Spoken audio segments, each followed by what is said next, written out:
What is it? Oh, there's some, but it's very right. This is oh, Chris is here.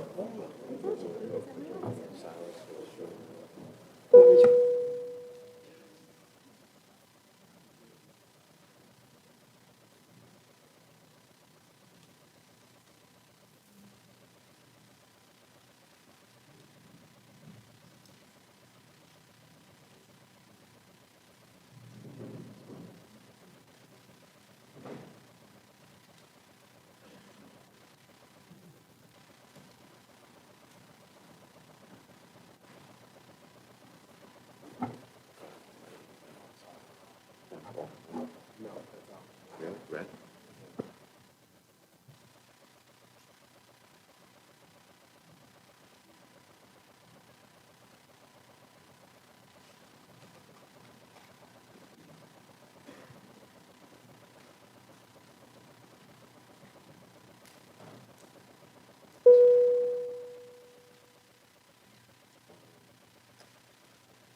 Can I please get a motion to reconvene public meeting? Motion. All in favor? Motion so carries. Can we all stand for the Pledge of Allegiance, led by our Vice President, Mylin, and then a moment of silence for our University of Virginia families and victims. I pledge allegiance to the flag of the United States of America and to the republic for which it stands, one nation, under God, indivisible, with liberty and justice for all.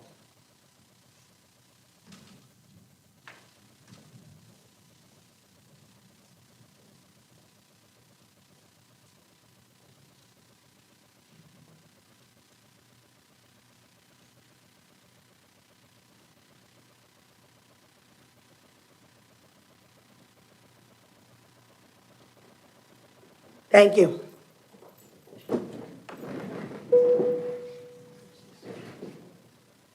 Will the district clerk please call the roll? Mr. Murphy? Mrs. Mallon? Present. Mrs. Kennedy? Mrs. Augulus? Present. Dr. Adams? Present. Mrs. Napolitano-Ferno? Mr. Spencer? Mr. Kolhifar? Present. Mr. Hauser? Present. Mrs. Poppy? Present. And myself, the district secretary.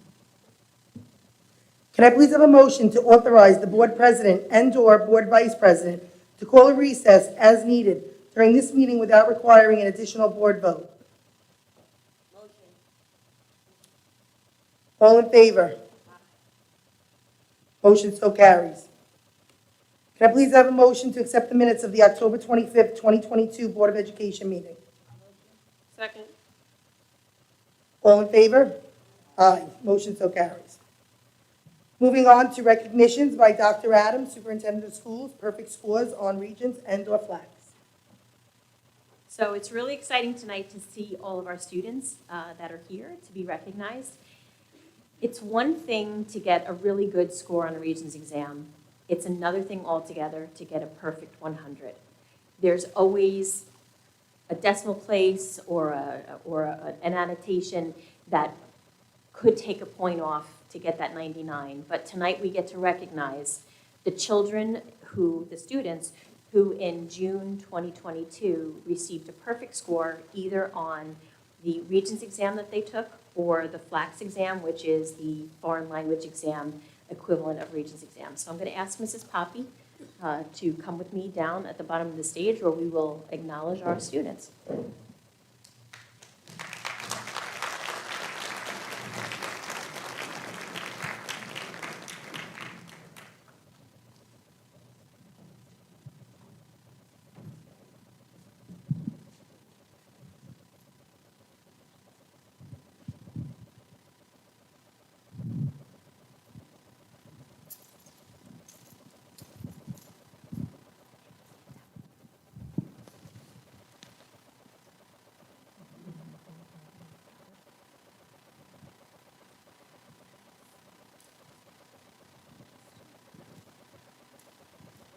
So, and with a perfect score on the Flax B Spanish exam, Cameron Angelo.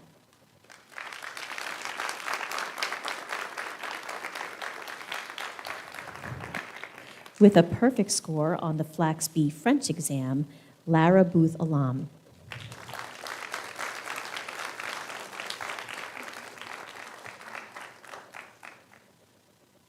Lara, we're going to ask you to stay up here. Yep, we'll take pictures. Stay right here with us. With a perfect score on his Global History Regents exam, Gregory Baldanucci. With a perfect score on her Flax B Spanish exam, Renata Bobak. With a perfect score on her Flax A Italian exam, Sofia Carrera. With a perfect score on his Flax B Spanish exam, Randy Dean.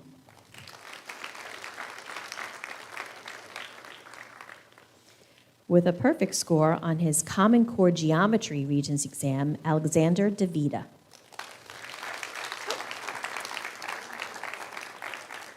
Congratulations. With a perfect score on her Flax B Spanish exam, Katerina Donaldson.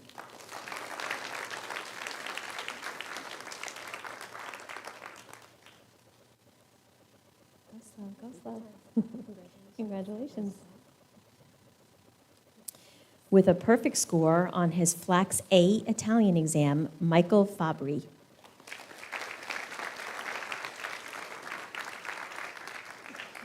With a perfect score on her Flax A Italian exam, Ella Fian.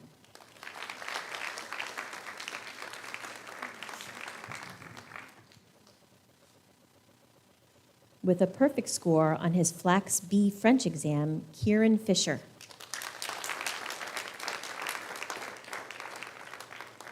With a perfect score on her Flax B Spanish exam, Melanie Flores.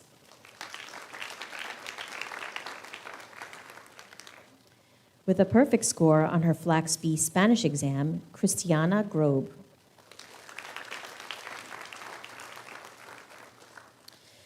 With a perfect score on her physical setting chemistry Regents exam, Katie Haynes.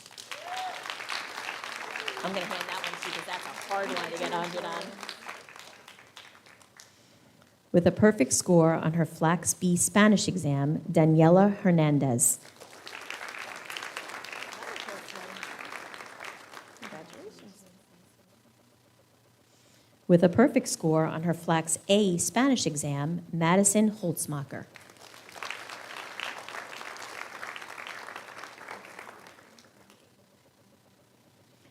With a perfect score on her Flax B Spanish exam, Haley Hull.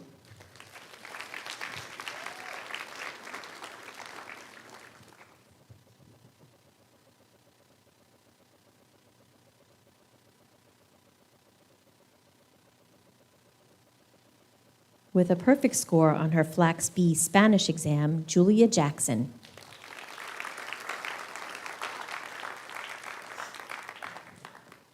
With a perfect score on her Flax B French exam, Nicole Kurtzrock.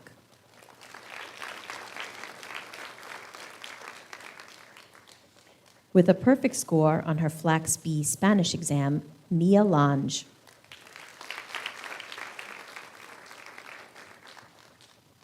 With a perfect score on his Flax A Italian exam, Dylan Lopez.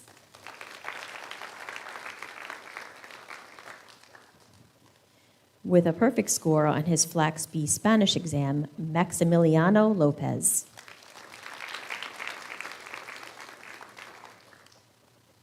With a perfect score on his Flax B Italian exam, Matteo Marchesi.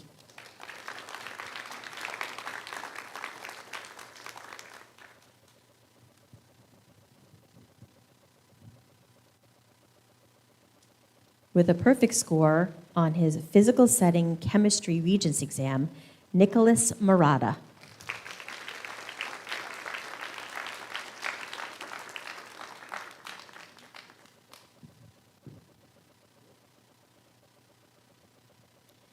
With a perfect score on her Flax B Spanish exam, Victoria Otero.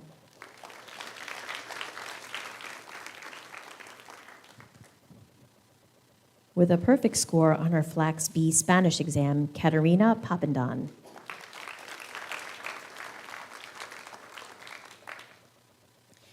With a perfect score on his Flax B Spanish exam, Anthony Puma.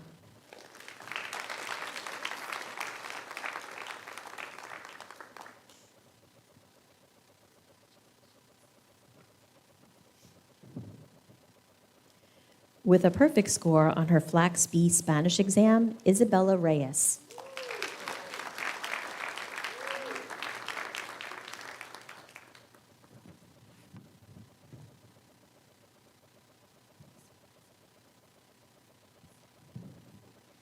With a perfect score on her Flax B Spanish exam, Melissa Reyes.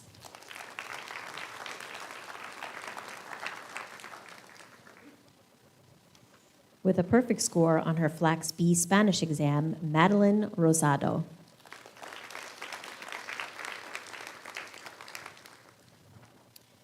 With a perfect score on her physical setting chemistry Regents exam, Rhea Shetty.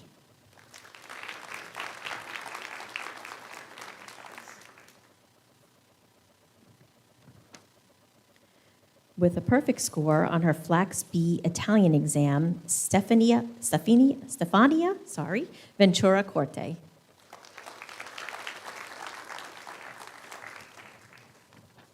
With a perfect score on her Flax B French exam, Rhiannon Whalen.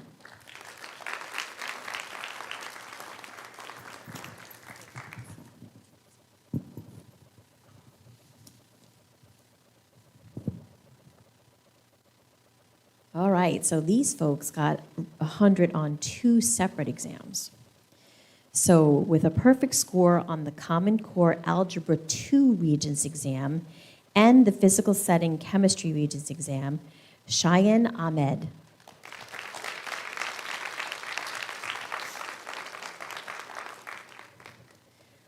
With a perfect score on her Global History Regents exam and her Flax B French exam, Courtney D. Cristofaro.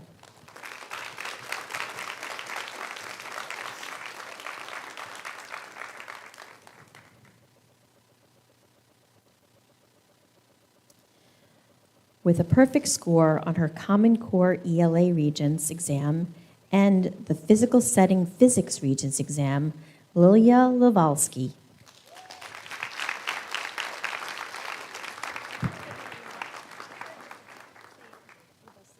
Lavalsi, okay, Lilia Lavalsi.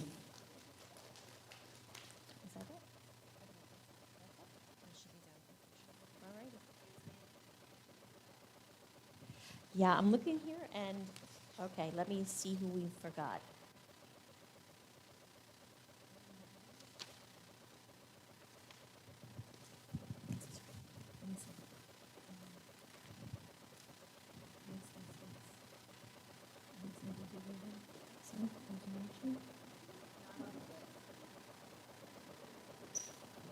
They're off the agenda. Okay, come on up.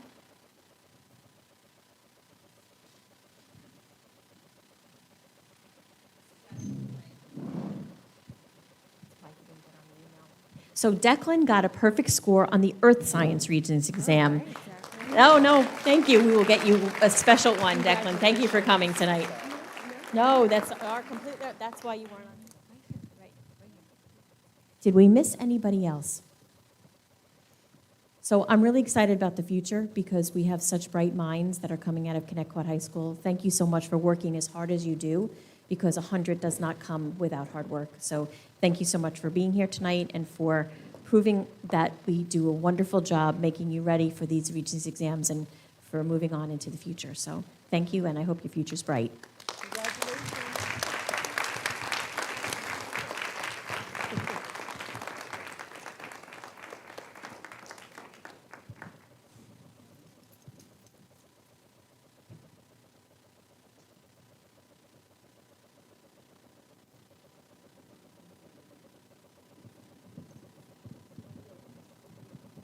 Good futures.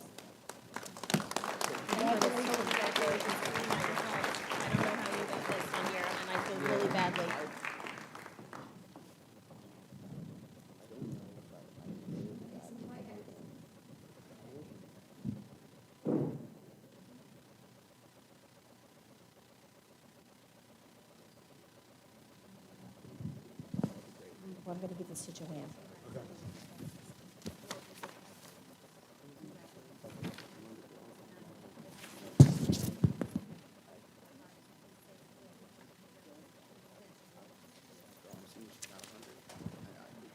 We will look. Thank you. No, no, no. Thank you.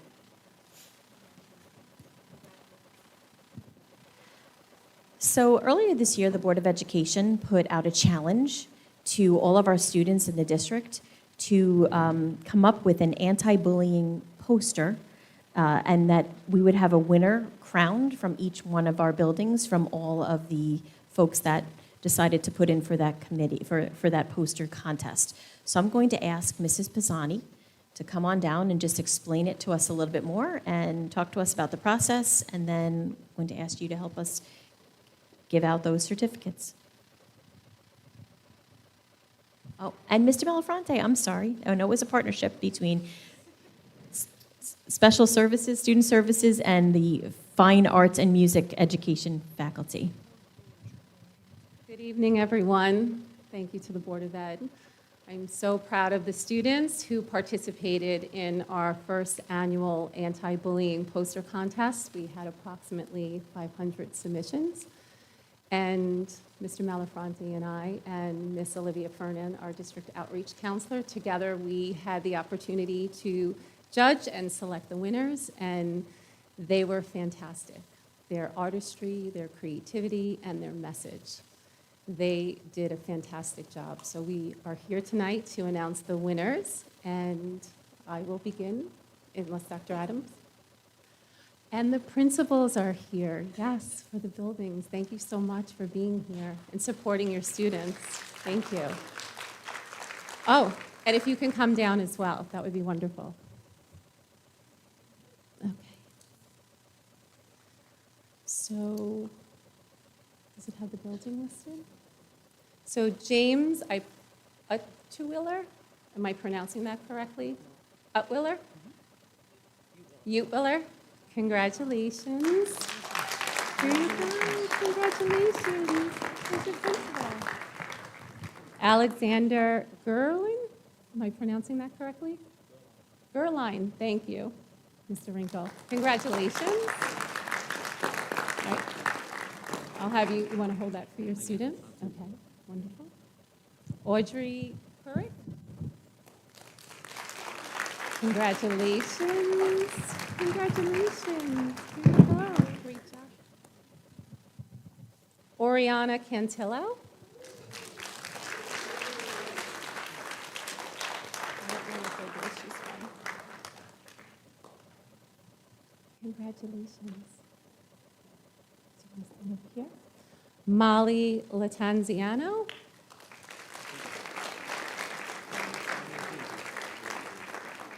Congratulations. Amelia Severs. Congratulations, Amelia. Reagan Huffmeyer.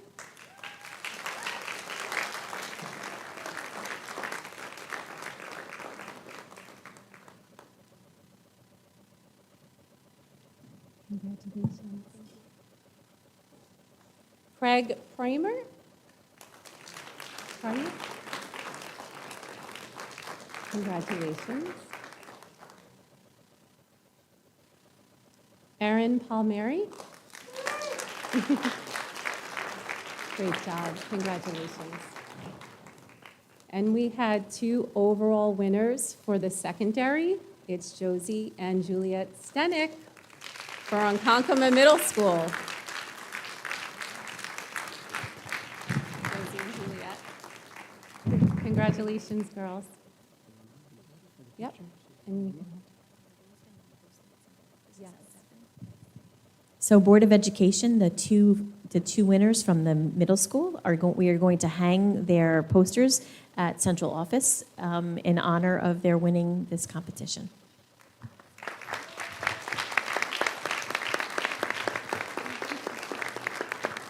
You want a picture?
We,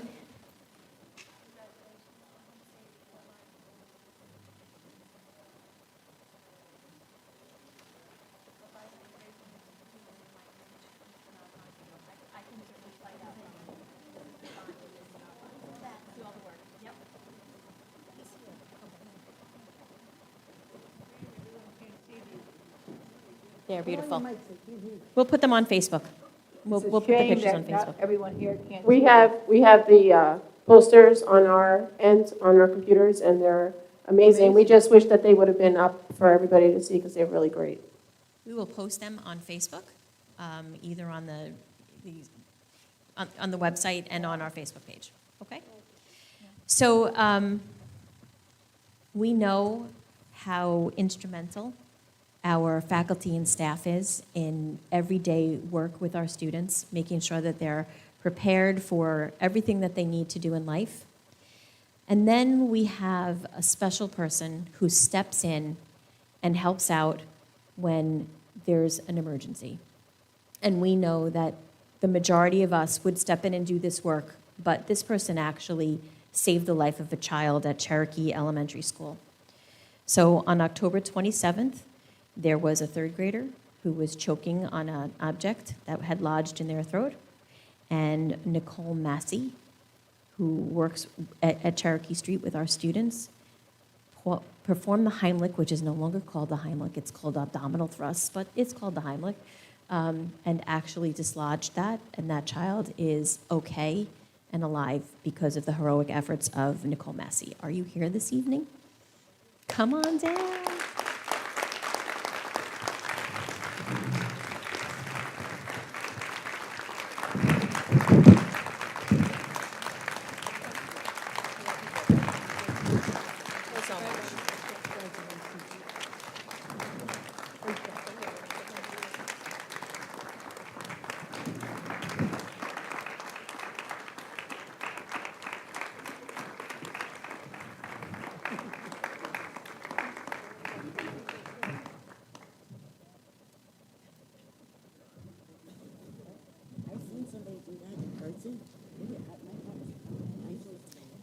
So before we move on with the meeting, if our students would like to go home and not sit through the rest of the meeting, we will give you a few minutes right now to vacate, and then we'll move on with our business meeting.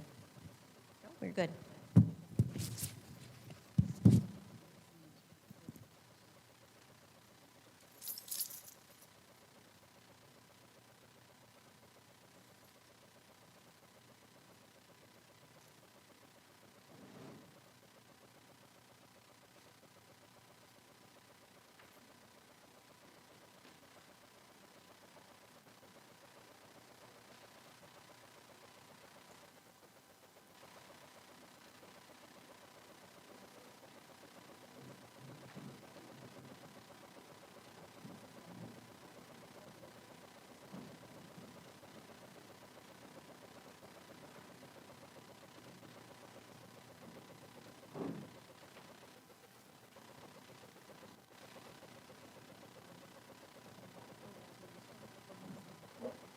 Is there anyone here tonight from the student government to give a report to the board? Come on up. Welcome and thank you for being here.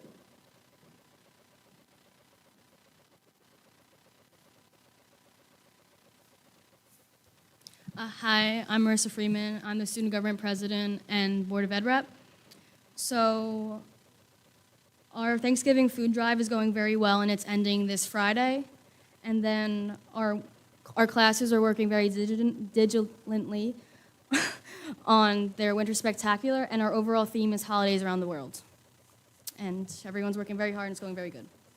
That's it. Thank you very much.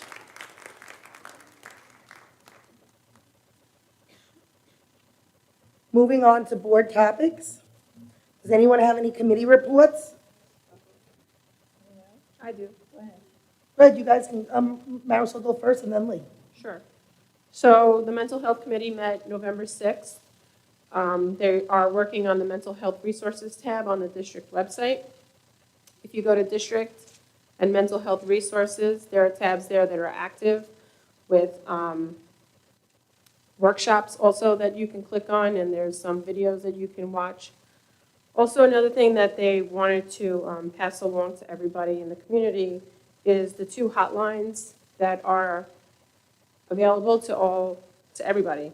So the 988 is a suicide prevention hotline where you get a live person that speaks to you should you feel the need that resource. And also 741 is a suicide prevention hotline where you can text the option. So some people aren't comfortable speaking to a live person and they'd rather just text somebody. They can text 741 or they can call 988 and speak to a live person. They are working on a workshop called Anxiety and Dealing with Stress Management, and I'll have more information on that coming up. Thank you.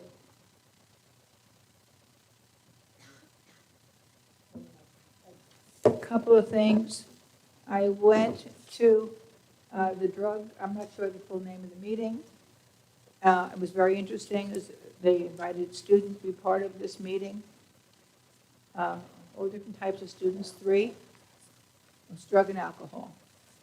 But what I found interesting after listening to everyone speak is they talked about, well, parents can click on a Facebook option, an option on the internet. And I thought, well, the parents in stress, why do they want to look online, see who they can call? So I'm bringing it back to days of old. We used to have, well, we didn't, having a parent facility, or the parents can come to the district. We talked about that. For the community, the parents. And I thought, I thought about it, and I said, well, that's the only way that we can really make this work, have a parent center. And then you told me, Linda, I remember 4 years ago, we had an option to piggyback with Sachem schools and to have it done for free. Was it free? What was it? How did that go? So about 4 years ago, Northwell Health approached Sachem and Connecticut as contingent school districts who share so many borders, and a lot of students who play on teams with each other. And they said, we would be willing to work in concert with you folks to put together a parent and community resource center for the students within our school and the parents within our school. It was going to be about $500,000 each school district to opt in. At that point, Connecticut declined. Sachem did move forward with that, and I'm not sure where the brick and mortar building is, but Northwell Health was willing to put a group of folks in a brick and mortar building close to the borders of both of the school districts only for our parents and our students to access mental health needs after school hours. Sachem did move forward. There were a couple other districts on Long Island that did move forward with that, and I think those centers opened within the last few months. It did take a couple of years to get off the ground. Is there any way we can piggyback a local one, Sachem, that local? I would have to speak with that superintendent and with Northwell Health, but I also know that we've been approached by Good Samaritan University Hospital to have partnerships with them as well. So we probably have a couple different avenues if the board would like us to look into something along those lines and potentially putting together a community and/or parent health center, Yeah, I would, resource center. I think it's time that we really need it. Parents really need to have a place to go, including children. I will look into those. Okay, then I met up by accident with a gentleman that once offered, right before COVID, he came here, and he offered Baseline. It's free of the district. It's for all units. They come here with the bus, and they do everything right here on premises. And according to what he said, there really is no time out. People cover for each other while they're doing it. Bus drivers have a downtime, and they do all preventative health physicals, blood work. So maybe now that we're out of COVID, I can pass this information back on to Reza, and they can look into it again. I think, Reza, you knew about it, right? You knew about this? Or can you just look into it anyway? Okay. What do they provide, Lee? They provide all the services that they would have to take a day off to go normally. Imaging, medical exams, blood work, wellness, physicals, sleep apnea screening. I don't know. That's for adults or For adults. They come here and they do it right on premises. They pick a day, they work with a particular unit, and they come in and they perform all these things so that everyone can just take care of themselves and not have to take a day off in order to do this. So I think maybe they should look into it again. I'll pass this on to you, Reza. And then I saw the Boston School Club. You watched that little segment? That was phenomenal. We have now at the high school, we started a new, right, last year I think we started? This year, a brand-new broadcasting class. And if all the schools, especially the middle schools, jumped on this bandwagon, by the time they get to the high school, it's a whole new elective that they could have for their future, for their future. I think it would be really worth taking a serious look at how that can be implemented.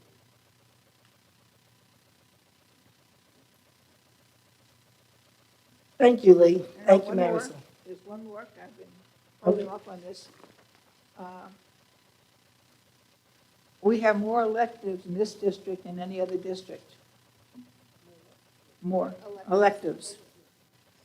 So, I don't know if I kept it, but a parent on Facebook, which I don't usually go on any longer, but a parent went on Facebook, what she had to say made all the sense in the world, and I don't know if I took a picture of it. While you're looking for that, Lee, can I just follow up with the broadcast class? Yeah, go ahead. So if you would like to see the work of our broadcasting class, which is brand new this year, Yes, if I could. if you go on the connectwhat.ccsdli.org website and you pull down the Fine Arts and Music Education Department tab, you can go see the first 3 episodes of Thunder Vision, which is put together by the students and the faculty of the broadcast class. So it's the first 2 editions are the Homecoming Special Edition, Part 1 and Part 2, and then Thunder Vision Episode 3 was just recently uploaded. So if you get a chance to go see the work of our brand new broadcast class, I think you would really appreciate it. Okay. Well, Did you write that? Also, I'd like to take a moment to say congratulations to our volleyball varsity boys team that went all the way to, there are Suffolk County champs. They did a great job. They made history, and they have a lot to be proud of. We also have our Long Island champs who went all the way to the States. Our soccer varsity players and team, they did a great job. They worked hard, and I was able to go to the Mitchell Field game. I know you ended up going to the States. Marisol went to the States. It was great. Ryan was there too. Great games. And again, we have wonderful athletes working hard, doing good things. And honestly, it's great that we got to see all of them make history, regardless win or lose. They made history as Suffolk County champs and as Long Island champs. And now we're waiting on our divers, right? Our swim and our gymnasts. Is that who? Do we have anybody else that's? I know we have a couple going to states. That's why. Do we have any track and field? We might have had some track cross-country into cross-country states the runners. same weekend as the boys soccer. I don't recall what Coach Shelby had said Mr. Balducci had placed in, but I think he also did well. We will be honoring our fall athletes who represented us so beautifully in all of the different tournaments, and with their success, it's really wonderful to have the amount of athletes be so successful in our fall season. So they will be at our next board meeting where we can honor them. Thank you, Dr. Adams. I also wanted to say, and then I'm going to go into the board topic that I do have, that there was I saw a couple of different things going on. And again, I maybe haven't been to a lot of the older kids' sports. I tend to go to a lot of the younger kids. And what I had seen, which was a little disheartening, was the behavior of some of our spectators. I understand that there is spectators on both sides, and I understand that, we can't police what the other teams are doing, but it would be really wonderful if going forward, our parents, our students, and everybody who comes to cheer on the kids kept it as positive as possible. I mean, some of the things I was hearing, I had a parent approach me, totally inappropriate, it shouldn't have been being said. I understand that young people are young people, but there is a line that we should try not to cross, where behavior becomes vulgar or, inappropriate. Again, so much to be proud of, the kids on the field, we have so many reasons to cheer for these kids and, tell them, positive things, moving them along and keeping the games going. Please, in the future, if you can, do your best to try to, be mindful of how we're cheering, and let's cheer, as positive as we can. Because, that's what we want people to take away from a game, that win or lose. Connecticut is Connecticut strong and will always be that way, and we will support our players, our teams, and, try to do things like that, please. Thank you.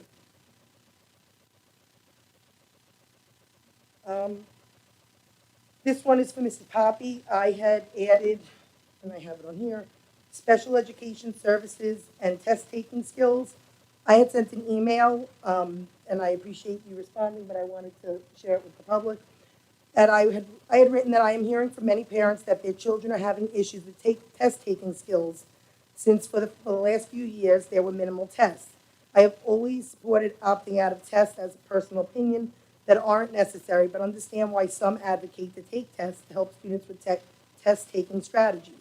Hearing this on the middle school level, since 8th graders were in 5th and 6th grade during the pandemic and didn't take many tests at secondary level, and then the other complaints came from the 11th and 12th grade parents advocating for test-taking skills training for these kids going off to college who desperately need it, some parents are saying. I haven't heard as much on my own children's levels, which are the 7th or 10th grade, outside of math.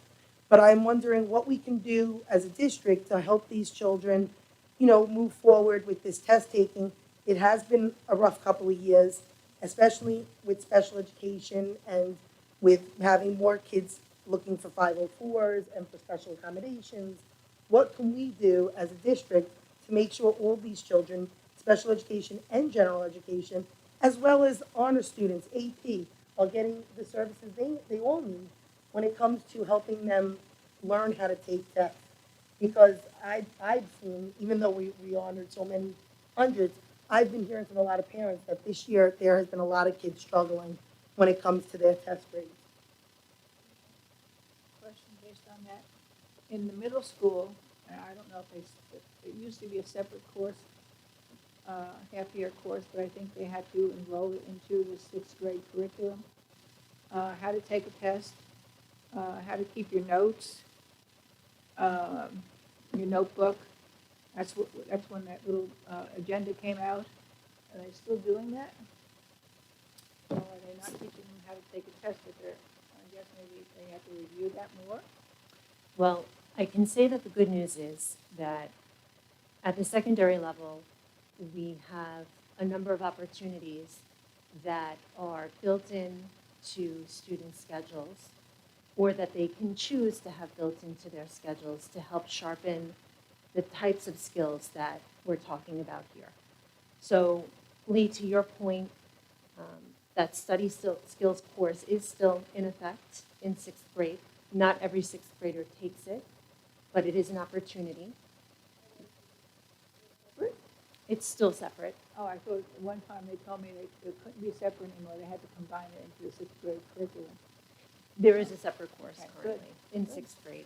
And at the 7th and 8th grade levels, we have workshop courses in ELA and mathematics that really hone in on some of the particular skills that students need in order to be successful in their regular English or ELA and mathematics classes. In our high schools, we have similar lab type of courses that are skills-based. Those courses are really kind of honed in on developing the skill sets that students need to be successful to take those exams. I do agree with you that we are looking at a set of students who have not had a typical experience in terms of that large-scale testing. And we recognize that moving into that June testing period of last year. For many of our 11th graders, that was their, maybe potentially their first, one of their first large-scale testing experiences at the secondary level in recent memory. And that's a challenge, truly. We also have SAT courses at the high school that a student can elect to take. But because we're hearing about some of the concerns that are expressed within the community along these lines, we are looking to build in some workshop opportunities that will be grant funded. They will be free for students coming this spring to help them continue to hone those study skills and those strategies that are sorely needed at this point. So we're looking to add on outside of the school day for those who maybe can't take advantage of those opportunities within the school day.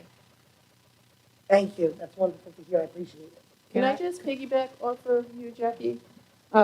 Christina, I've seen a lot of, on the community pages, a lot of parents looking for tutors for their children for various different subjects. If there was any way that guidance or the district could provide a list of services that might be available to parents and or children, I know some of them can be free, if they can help them out, if they know where to go. I think a lot of the problem that children are facing is a lot of them don't know how to study.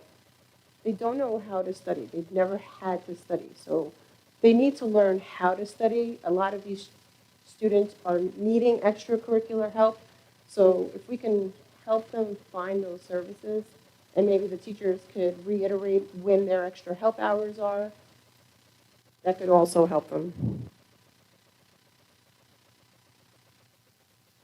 Maybe put it out to the honor societies, because they're always looking for hours, and that'd be great tutoring for them. I can follow up in both of those veins, so through our guidance department as well as through our honor society members. And we have a number of different honor societies that have also kind of come onto the scene within the last couple of years. So I can certainly do some reaching out in that regard. Thank you. Thank you. Can I piggyback on that also? In 12th grade, maybe we can turn an elective into a course for college writing, for bookkeeping in terms of your own life, everything to do with life in the world, and come out of that 12th grade class. Bookkeeping, management styles, what do you do with a credit card, what do you do? I read this on a Facebook post, and it made all the sense in the world. How do you handle credit cards? No one tells kids they go off to college, and especially in today's day and age, you can't handle a credit card. How about doing wash?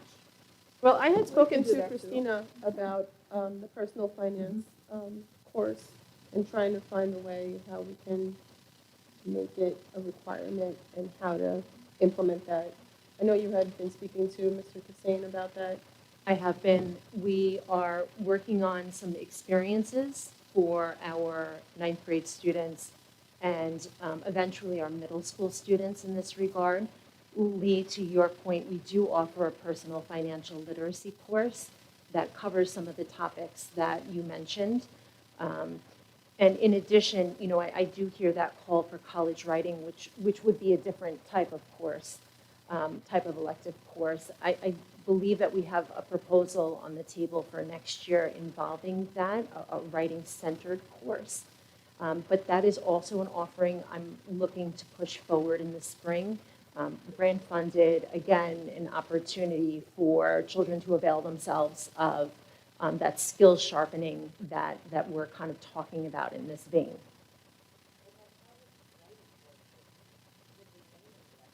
Not all children are going to college. Correct, yes. And that's not, it wouldn't be a part and parcel of a core curriculum per se. I will say that through our English classes, our students are learning, the 3 major types of writing that will help them be successful in college, particularly argument, writing and information writing, so general research writing and opinion, or rather narrative writing. I'm sorry, not opinion, narrative writing. So in every grade, you know, they're having exposure from the time they're in kindergarten to those three writing types. And so, you know, I believe that through our curriculum, there is inherent preparation. But if we're talking about really a more intensified experience, it would be elective in nature. And that's wonderful, but I also think they really need something in 12th grade when they go off on their own in terms of finance, in terms of. So we do have a personal finance that is at an elective right now. The board can always, and I'm just suggesting this because you can, add to the requirements for the general diploma. So I worked in a school district where one of the requirements was a half-year parenting course that everyone had to take prior to leaving that school district, and it was one, so New York sets out a specific guideline of the minimum amount of credits that kids need in different, in the different curriculum areas. Boards of education can always adopt additional credits. That would be part of your policy for your graduation. And, you know, it would be something I think probably that should be looked at with a committee of students who are currently in school, students who have graduated, and parents to kind of look to see if that's something that they would recommend to the board to add that additional half-year course for personal finance as a graduation requirement. But then it would be every child must take it and must pass it, like a graduation requirement from the state. But you're allowed to do that as a board. Versus an elective. It would still be considered an elective because it's not, I mean, no, actually at that point it would be a mandate, you're correct. So it would be a mandated course. It does count toward graduation for students, but it's over the 22 credits that are mandated by the state. So, but it is, if you wanted to mandate that, the board could actually put that in policy and vote on it. But my suggestion would be that you do get some committees together of students who are currently in place, as well as students who have graduated. There are students for whom they take no lunch for all 4 years.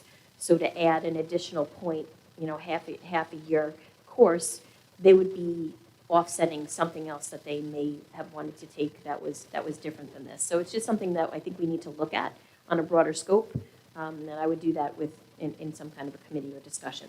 Okay, then do we need a board consensus for you to do it, or? Would it be, I would not suggest that it may be a board committee because we would bring that recommendation to the board. For you to go forward? Yes, I would just need three votes of authority to move forward with the committee. So you touched on something that concerned me. There are children that do not take a lunch, and my daughter being one of them. How would that impact their schedule? And quite a few kids do not take a lunch. They're filling up their schedules with APs, electives, and so forth. I think you're right about shifting the balance on that. And that's why I think it needs to be discussion, because there are pros to having a personal finance course in your repertoire that could be offset by not being able to take some courses that might have given you college credit. So we teach quite a few courses where kids can be co-seated in a college and get college credit toward their graduation, which might be bounced out by having to take an elective that's just local. So I think, having a discussion with our curriculum team, with some parents, with some students, just to see the pros and cons, and then we could bring that discussion back to the board at a later date.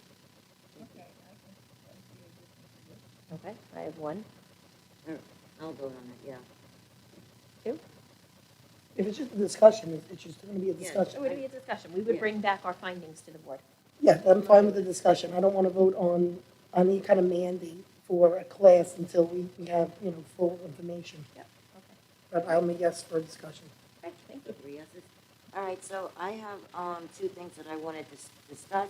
So this week we implemented that chip. So the kids are coming in and out, the scholarship. So when I was at the PTA meeting on Monday for the high school, the way it was presented was the child walks in the building, the chip is scanned, the child enters or exits the building, the chip is scanned, and to enter into the lunchroom, the chip is scanned. Now I have parents that are reaching out to me and they're saying that it's a lot more invasive than that. The way that it was sold to the PTA was that, God forbid, if it's an emergency in the building, it's instantaneous who is in the building. And I appreciate that, I respect that. But if it goes above that of data mining or infiltrating where these children are throughout the day, sort of like a GPS system, I mean, parents are very concerned about it, and I am too. I was told in and out, lunch, and just to see who was in there. Now they're saying it's attendance, it's doing all these other things. So I'm just going to start the discussion with, this was something that was brought up to the emergency management team over a year ago. And we unanimously said that we needed to be able to keep track of large-scale movement of students. And it was something that the entire committee was really excited about. It did take a significantly longer time than we expected it to, but it is certainly just for mass movements of students into the building, out of the building, and into a mass area where we normally don't have the ability to take attendance like the cafeteria. So I'm going to let Christina speak more to it, but it was something that was brought up and decided and discussed in our emergency team meeting over a year ago. So Christine, is, say for example, John Doe, he's got the chip. This company now knows who John Doe is. What does the company who is sort of monitoring this, what do they know about John Doe? So hopefully I can allay some of the concerns that you're bringing to the table. And I think that without this full understanding of the technology, there's certainly concerns that, I can imagine. It is actually being used simply as a check-in mode to those large-scale areas. Today, children were issued the ID card during grade level assemblies. The cards are equipped with a chip. The chip is only activated when it makes contact with a kiosk that is of this particular company, Scholarship. These kiosks, the cards, the chips, the entire system is EdLaw 2D compliant, which is something that as a district we are responsible for ensuring. That is to protect the data of our students, the personal identification information. And so we have done our homework and our legwork in terms of assuring that this data isn't, exposed externally, right? So the data is managed, it is housed in this scholarship program, but that is where it stays. Administratively, our building administration for Connecticut High School has access to the platform, as does our IT management team.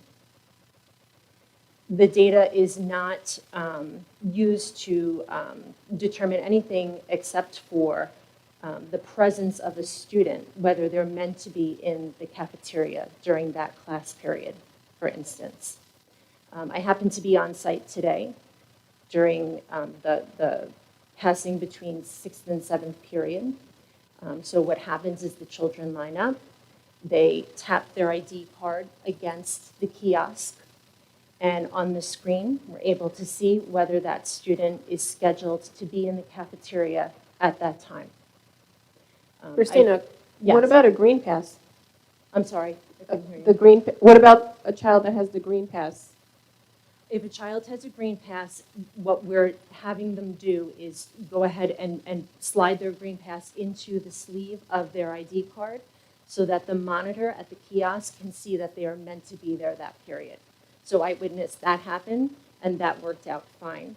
I also witnessed a few U-turns in the hallway away from the cafeteria. Those were students who potentially weren't meant to be there that period today. In the event of an emergency, the building administration would have access then to see who swiped into the cafeteria during that period. In the instance that a child forgets their ID card, there is a process in place So they will not be refused from the cafeteria. It's not as if they won't be able to eat during their lunch period. There'll be a temporary card or a temporary ID issued, a paper ID issued for daily use purposes. And then the children today were told if they lose their ID card entirely, that they're meant to head to the building, their grade level administrator in the building. So at the outset of the day, the goal is to implement this, actually by the end of this month, just inside the doors of the school.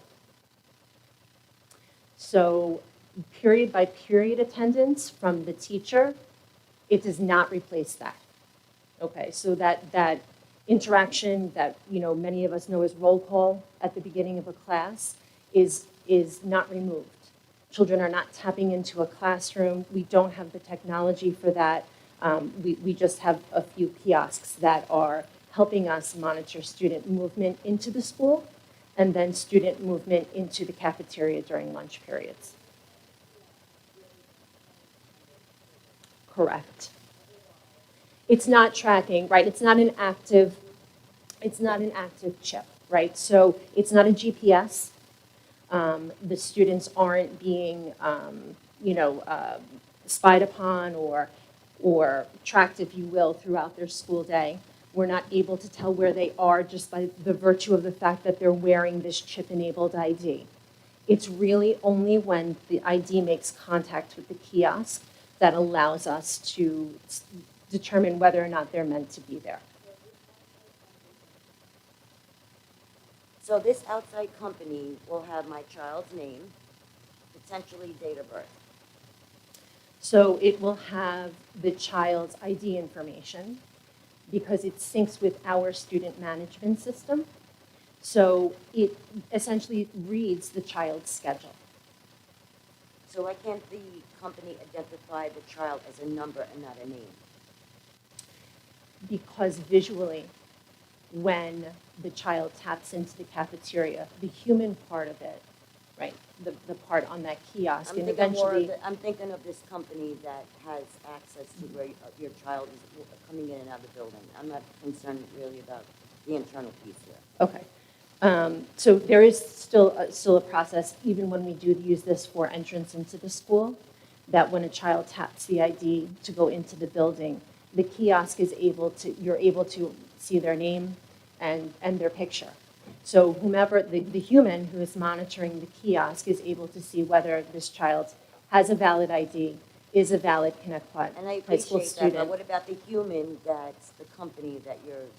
And so that's where we get into the Ed Law 2D compliance, which is the responsibility of the district. That is data privacy and protection for all of our students, for all of our platforms. Many of our instructional platforms are auto-rostered, meaning that those companies are,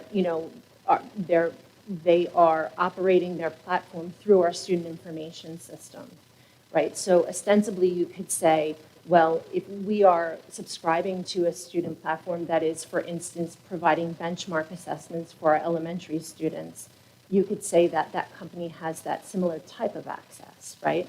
But because they are identified and contractually we sign with these companies to ensure that they are compliant with Ed Law, that is meant to be your seal of understanding that they are responsible with the information that they're given. And legally, they're responsible with the information that they're given. We're not able to purchase any type of software that isn't Ed Law 2D compliant at this time. You're welcome. Is it true that there's, for discipline, and I don't know if this is true or not, I was hearing that rumors that it was something along the lines, if you forget it twice, you're getting some sort of detention or So I don't, disciplinary action? I mean, I would totally be against that, in my opinion. my Especially in the understanding. implementation of it. Sorry, Marisol. Like, especially in the beginning, kids are going to forget. 2 strikes and you get detention seems harsh at the beginning, especially.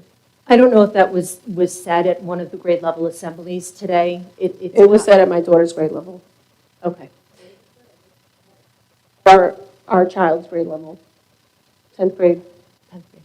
So I think ultimately, the goal is to have students remember their IDs, to have students wearing IDs, and we know that change is hard. We also know that it's a big learning curve, it's a big shift for the building. And I imagine that there was, some conversation during those grade level meetings about, maintaining that responsibility of having your ID, wearing it, having it on your person, so that you're prepared on a daily basis. And so I think that's a detail that is still not concretely worked out. But I imagine that there is the encouragement for students to, again, maintain that responsibility of having that ID on their person at all times. And also, the picture that comes up when the child scans their ID is the picture that's on the ID? So my understanding is that the picture that comes up when they scan, they're older pictures because of the timing of when we were able to receive Yeah, because the ID my the daughter cards. was given is from when she was in middle school. Yes. So we'll be looking at the opportunity to update those pictures.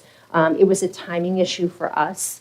And I know that did come up at some point today, perhaps in one of the grade level meetings. And, we, as adults, always want to look younger in those pictures, but that's not the situation for students, for sure.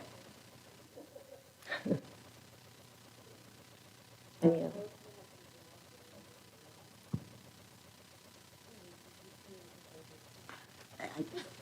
So there was something else I wanted to bring up. I just wanted to bring up a gentle reminder that discussion that we had at our last board meeting regarding the lunch program. On today's agenda, you are providing the report from July of 2022 to September 30th of 2022. And we look at, and we see is the revised budget of 2.400 million on the revenue. And then we have the expenditure at $2,470,709. So in prior years, we have taken a loss. Some years, a dramatic loss. Ooh, wow. Is he really at the end? Oh, okay, I'm thinking Bob is here. I see his thing there.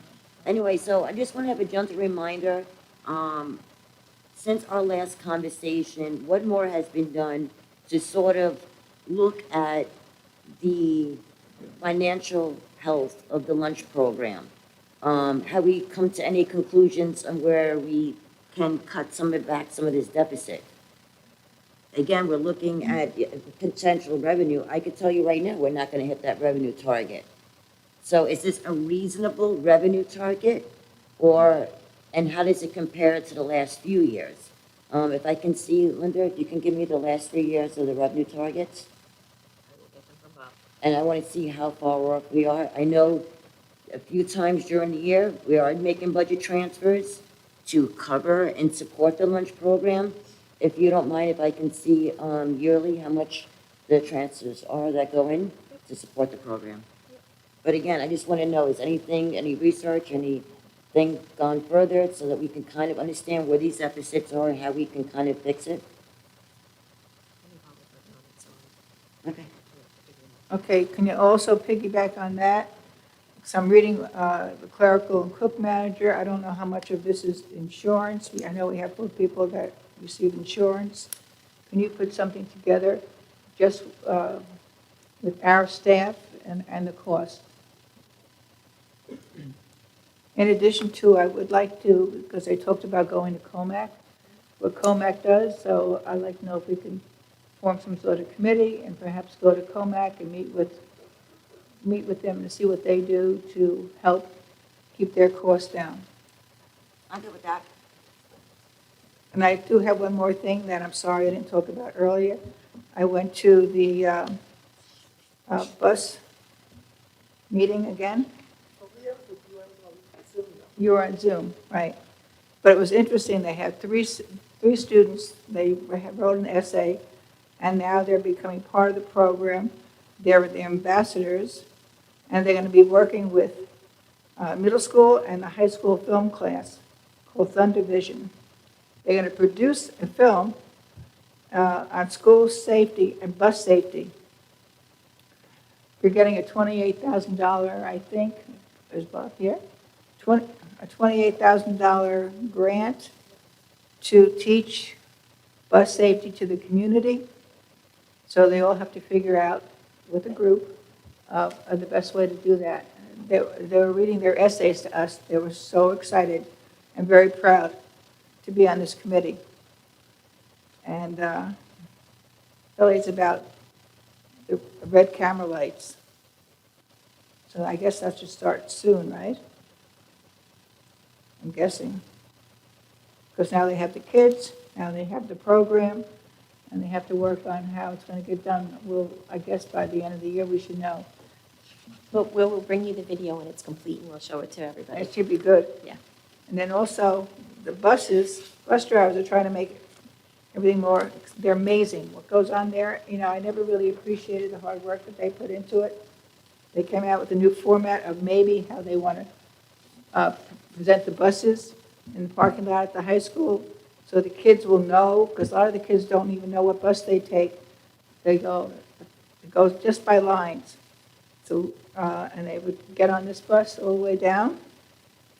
And then if they are walking around, fooling around, the bus has to go, because they can't wait and then expect to pick up the next group on time, especially being so shorthanded. And then they moved the parking for the teachers back further. I don't know if it's going to work out, but they're planning on doing this maybe next year. That's it for me. Well, them switching the times, I think, also helped. Even the few minutes, it made all the difference with the high school, and then you have the Tier 2, which is Cherokee. Right. There's only one Tier 2 school, because it's the only elementary that's early, and then you have all the others. So, I mean, Well, they were supposed to it has made all the difference, though, the high school changing that few minutes. I know, The but committee did a great they want job. to go one step better, because if one bus waits, everyone's late afterwards. The other thing that's coming up, I was here last night I was at the high school last night. Marisol, thank you very much. We were helping pack, snacks and things for the kids' freshman awareness. And the activity What's it called? boxes for freshman awareness. I really want to send a big thank you out to Mrs. Goodwin and Mrs. Senft for really going above and beyond for the freshman class to make freshman awareness happen. It's going to be an overnight. It's getting back to how it was before COVID. Thank you to all of the administrators at the high school that are going out of their way to help out. Definitely a great program. It's I always liked it. It was something that was great. Mylene actually took me years ago before I was a board member for my first viewing of what freshman awareness was like, right before I ran for the board. It is an excellent program. It does a lot for our freshman class, and I'm very happy that it's back, and I hope that it goes well Friday. Like I said, I hope that all the freshmen who can take advantage. It's a great opportunity to get to know your peers, and it's a good time. It's a fun time, and you learn a lot. The speakers are normally excellent, exceptional. So like I said, it should be really good, and I hope to see people there. And they could always use as much hands on deck as possible. So if your child is 10th grade or up and they need community service or they would like to volunteer to help, please have them see Ms. Goodwin or Ms. Simp in the high school. Okay, moving on to, if everybody, okay. We have the correspondence. Can I have a motion to authorize the board president to execute on behalf of the board the correspondence set forth in the confidential schedule discussed in executive session on November 15th, 2022? Motion. All in favor? Aye. Aye. Motion so carries. Moving on to the first public comment. That will be for agenda items only. I will now open the floor for the first public comments portion of the agenda. This public comment period is for consent agenda items only. An additional public comment period will be held later in the meeting. Please raise your hand if you have a question or comment on consent agenda item. Does anyone have a consent agenda item? Okay, give me 1 second. I'm just going to finish reading this. If no one raises their hands, I'll continue. Okay. If there are agenda questions, continue to follow. I will call individuals forward one at a time. Please wait for my acknowledgement before stepping to the podium. Any person wishing to address the board shall address the board president only. Comments should be kept as brief as possible and relate to consent agenda items only. Each person will be limited to 3 minutes from one or more topics. Individual employees, parents, or children should not be identified by name, title, position, grade, or period. I cannot stress this enough. Again, individual employees, parents, or children should not be identified by name, title, position, grade, or building, or I will have to stop you from speaking. If members of the audience speak out of turn, the board may consider a recess until order is restored. In accordance with policy 1230, public comment will not exceed 30 minutes. If there are additional persons wishing to speak, the board may consider a motion to extend the time. You may come up to speak. Hi, I would just like to mention that the National Honor Society has a tutoring program that runs during all periods of the day through guidance in the library. And all honor societies require tutoring from its members in order to stay a member. And so if students need tutoring hours, they can talk to their guidance counselors about that program or the honor society advisors that can get in contact with students to help them with tutoring. And then also, I just have a question. If you forget your ID twice and then you get detention, like policy thing, is not concrete, then why was the entire student body told about it?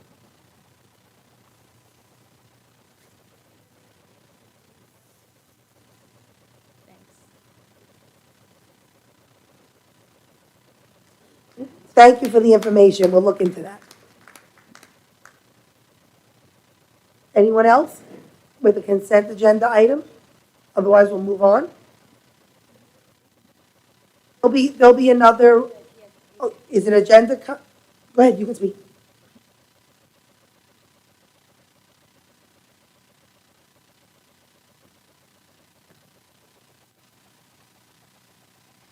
Thank you. Yes, I also want to reiterate that my children were told about that as well, so thank you for bringing that up, about the 2 times and then you get detention. I have a few questions regarding the scholarship. I started looking at their website. One of the things that was mentioned is that the information is housed in the scholarship program. The pictures, the scanning in. Where It's not a is the consent scholarship agenda item. program? A consent agenda item is something that the board is going to vote on later. Oh, And okay. so we're going to ask you to hold your comments until the second comment session. Okay, This it's is about just the something the consent, board's it was gonna about vote the on. scholarship program. The I just had- scholarship program is not being voted on tonight. Okay, so it's not being voted on today. Right. All right, so I'll bring that up later, Yep. and. Just get a let me number see. from the security guard if you did not. Hold on one second. Okay, thank you. Yeah, wait, I just wanted to check, I'm sorry. I'm Yeah, sorry if we The missed. study buddies is, I don't know if that's something that's still active. I know that they talked Also not about in that. It's also not in the consent, this part is just that the board can hear what the public wants to talk about on things they're about to vote on. Okay, So we don't want to mix up that. That's Okay, so fine. that would be for later as well. thank you. I apologize that sometimes people get it mistaken that what we talk about for board discussions is not part of the agenda setting or agenda. Moving on to recommended action, financial matters. Can I please have a motion to approve items 2 through 6? All in favor? Aye. Are there any questions? No. Motion carries. Recommended action, personnel matters.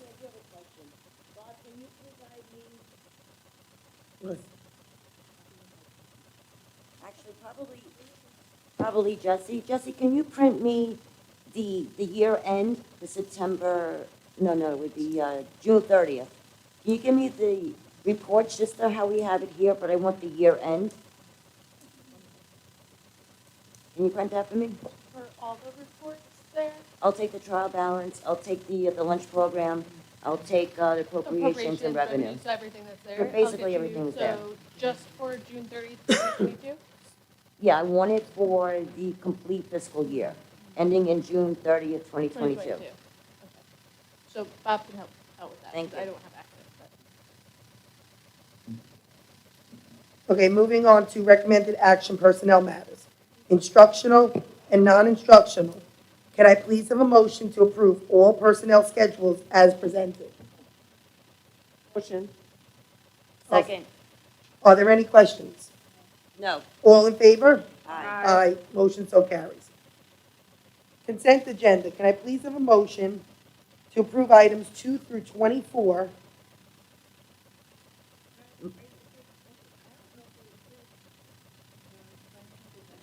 We did, we just did I that. did. I just asked for a copy. I'll motion that for the consent agenda, and I have a question. Okay, any Um, questions? Yes, it was brought to my attention, one of the contracts, I believe it was the Angel,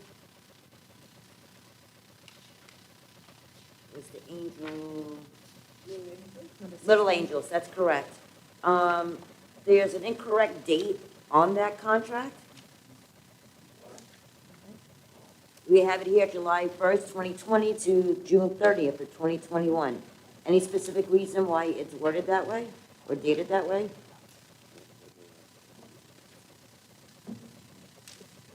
That was put on by Special Services. It may be that it's a retroactive contract.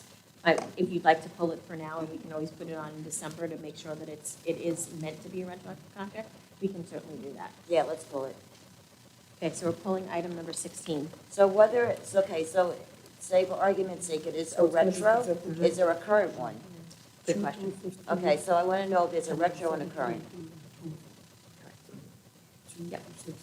So just to be clear, we're tabling item 16? Tabling item 16. So we're going to 15. 2 through 15 and 17 to 24. Okay. Anybody else have any questions?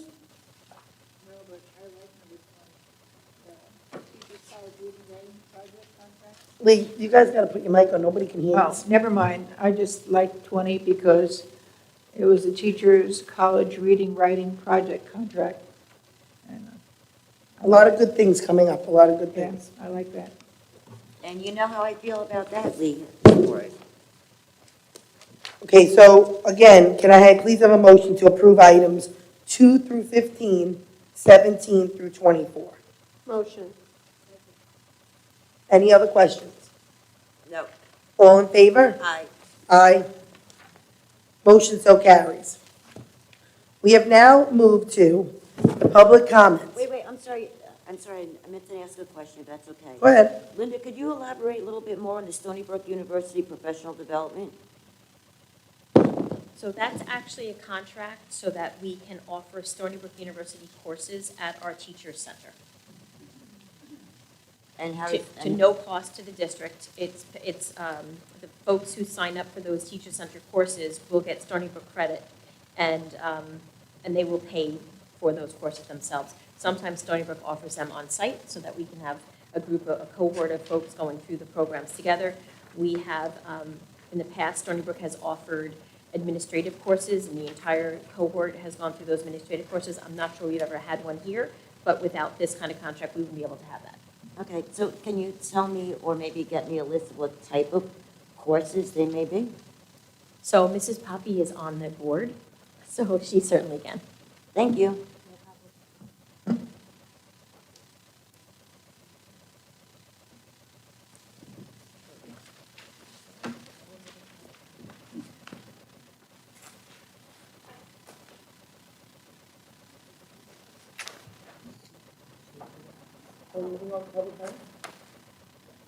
Yep, okay. I will now open the floor for the open public comment portion of the agenda. I will call individuals forward one at a time. Please wait for my acknowledgement before stepping up to the podium. You should have received a numbered card from security on your way in. If you have not, please see a security guard in the back of the room. Any person wishing to address the board shall address the board president only. Comments should be kept as brief as possible and relate to school matters only. Each person will be limited to 3 minutes for one or more topics. Individual, and this I gotta stress, individual employees, parents, or children should not be identified by name, title, position, grade, or building. If members of the audience speak out of turn, the board may consider a recess until order is restored. In accordance with policy 1230, public comment will not exceed 30 minutes. If there are additional persons wishing to speak, the board may consider a motion to extend the time. Can I have number 1 at the podium to speak?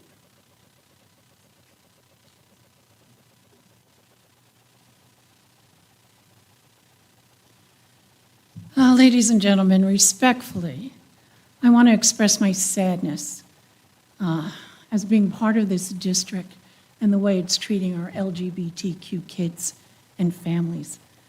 I believe the school district is in violation of the New York State Dignity for All Students Act. At the Connecticut High School PTSA meeting on November 7th, I can't mention name, title, or position, someone stated that there were no complaints made by students or parents claiming that the students felt unsafe at Connecticut High School. I was dumbfounded by this statement. I know parents who have told me they have spoken to Connecticut High School administrators regarding the harassment and bullying at Connecticut High School and the fears their child has when it. I have listened to countless students address this Board of Ed regarding the mental and psychological anguish they have been subject to at Connecticut High School. I have listened to a community member address the board in front of those same students and imply that they were furries with no Board of Ed admonishment for her hate speech. Yet the school district has no written incident report and so can't be happening. The New York State Department of Ed website is clear regarding DASA. If a parent or student even orally reports an incident to a school district employee, that employee has 1 day to tell the DASA coordinator, and the DASA coordinator has 2 days to write a written report. The coordinator is to promptly start the investigation and document the situation in Part 2 of the DASA incident reporting form. The Connecticut School District and Board of Education has institutionalized a policy of neglect and bias against its most vulnerable students. And to further emphasize the neglect, the student who complained about the progress flag was never asked what made him feel so uncomfortable. Can't say the title, can't say the person anymore, can't say the position, stated that they did not ask because the child might have been abused or his own sexuality was possibly triggered. Those very issues cause depression and suicide.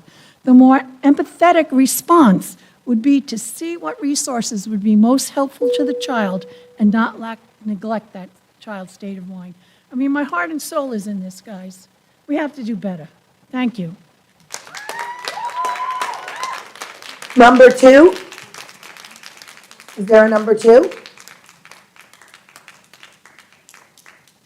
Do we have a number 3? Come forward, thank you. I'm sorry, I get very nervous. The word respect has been tossed around like a fumbling football.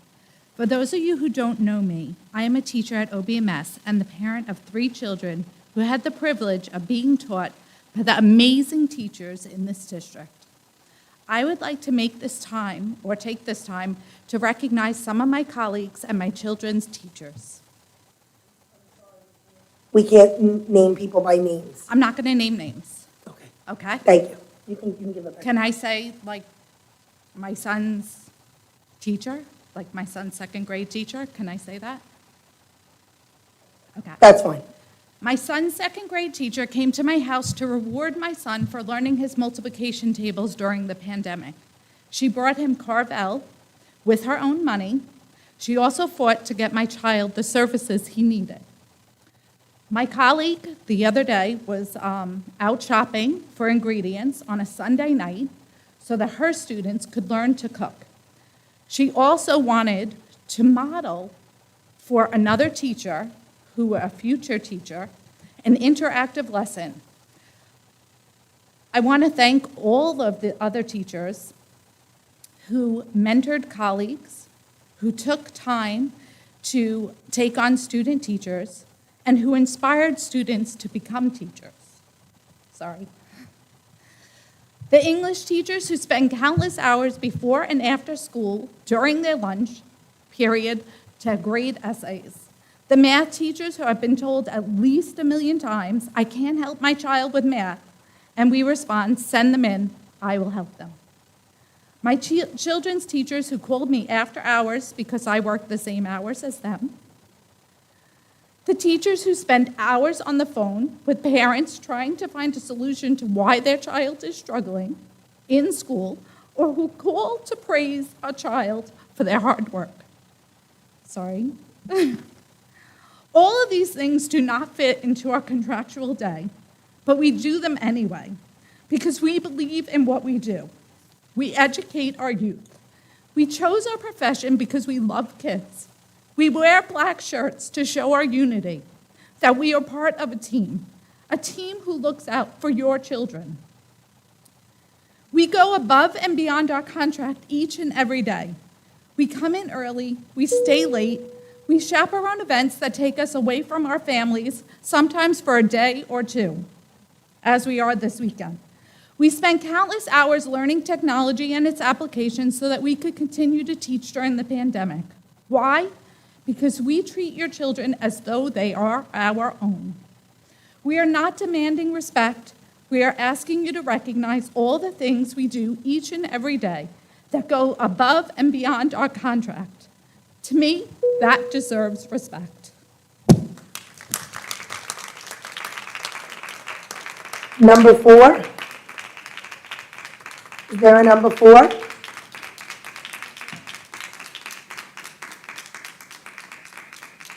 Number 5.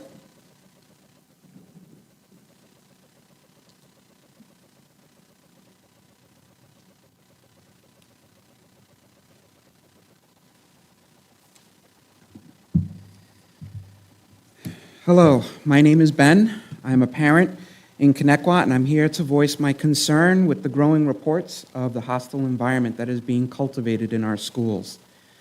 I am dismayed that this district has continued to stand by the banning of the LGBT flags. Since this ban was put in place, not only have parents and teachers spoken against it, but the students themselves have also come forward to tell you about how the school environment has changed and become more hostile, how bullying and harassment have increased, and how they themselves have not witnessed any disciplinary actions taken by the administration. I continue to question why an alleged complaint of a student that supposedly felt uncomfortable was enough to warrant this drastic measure of a complete ban on LGBT flags instead of being used as an opportunity for education. I appreciate your commitment to research, verifying, and doing your due diligence in learning all information on a topic. Sadly, little evidence can be seen to support this. Why wasn't more time put into researching these flags, into talking with the student that claimed to be uncomfortable and teaching them about the flag, into sitting down with students affected by this ban before it was put in place? There was basically little to no actual effort done to work out this issue prior to the ban. I question why the pleas from the students themselves at these BOE meetings continue to go unheard. Why would this district opt to continue with the lawsuits at the potential expense of our taxpayer dollars, which can be better used for the education of our children, rather than take time to understand the flags and hear the many that have come forward in support of them? Why sit back and allow the New York State Department of Human Rights to continue with an investigation and further drag the Connecticut name through the mud, when simply allowing the flags to fly once again at our schools would make all of this go away? Some ask, why are pride flags needed in our schools? Because Long Island still suffers from LGBT youth being more susceptible to depression and suicide due to how they're treated, where nearly 1 in 4 LGBT youth seriously contemplate suicide and are 2.5 times more likely to suffer from depression and anxiety. I hope that there will be a day in our future when flying LGBT flags and the term coming out are relegated to history books, because that would mean that we as a community and a society have accepted and respected everyone from the LGBT community rather than ostracizing them. Unfortunately, that day is not today. Flying LGBT flags help to counter agendas of misinformation and efforts to dehumanize individuals simply for who they love. This is why these flags are still so important, even today, in halting the increasing contempt that is being fostered across Long Island. Please don't let our district continue to fall prey to that hatred. Thank you for listening. Thank you. At this time, we're going to have our legal speak. Good evening, everyone, and thank you for your comments. My name is Doug Spencer. I'm the district's attorney. I'm just going to read you a statement real quick. If there's any questions, obviously, you have the opportunity now. So, over the last several weeks, the board has entertained a great deal of discourse and commentary regarding the board's flag display policy and issues related to that policy. Since that time, the district has become the subject of an investigation by the Division of Human Rights regarding that policy. Now, while that matter has been assigned to outside counsel through the district's insurance carrier, who's covering the matter, nevertheless, we understand, like we see tonight, that there are several members of the community that want to further that discussion. Moving forward at this point, because of that ongoing investigation, it is our recommendation as the district's attorney that the board not entertain any further discussion regarding that matter. So there won't be any further statements by the board regarding either the flag display policy or any issues or concerns arising out of that policy. Thank you.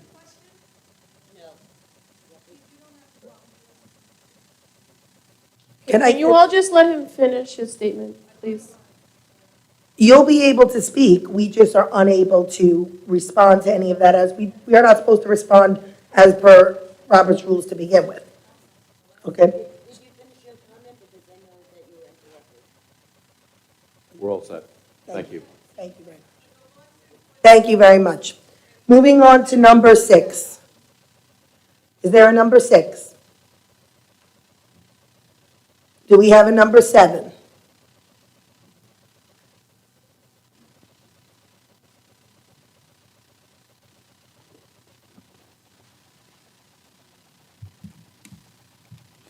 Hi, I'm here to talk tonight about the ban on the inclusive pride flag. I just want to start off by saying that ever since the inclusive pride flag ban has taken place, there has been an uprise in bullying in school, which I have personal experience of. The school is supposed to be a place where everyone should feel comfortable and respected. I'm not the first, and I will not be the last student to tell you that I feel uncomfortable and unsafe walking into school every day. Waking up and going to school every day is hard enough without having to worry that someone is going to make fun of you or call you a slur in the hallway. As a Connecticut High School student, I'm telling you that I feel unsafe walking into school every day, not only because the pride flags have been taken down, but because by taking them down, it has enabled those who bully. How many students have had the courage to come up here and tell you how they feel unsafe, and how many more need to before you do something about the ban? I'm so tired of seeing people a part of my community continue to feel unsafe and hated, especially in the place where they're supposed to feel very safe and loved. Being kind and respectful towards everyone, no matter who they are, is not political. It's just the right thing to do. You do not have to like the LGBTQ+ community, but at the very least, you should respect it enough to let us students be the most us that we are and not limit us. Educators are there to help students find the true them, not make them feel like they should have to hide it.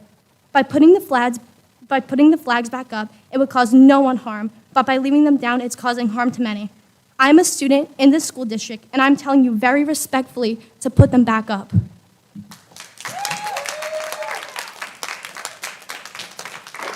Number 8.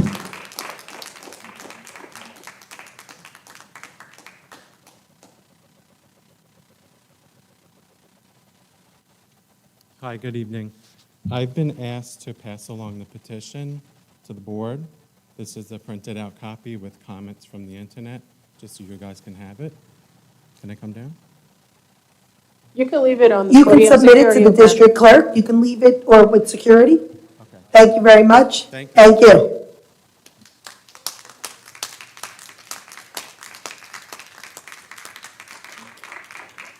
Number 9.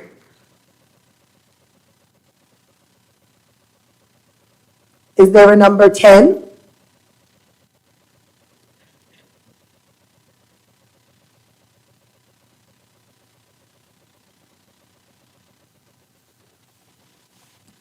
Hi, I'm a senior here at Connecticut High School, And according to the message a representative sent to News 12 earlier today, the progressive pride flag cannot be put back up because the classroom should remain neutral.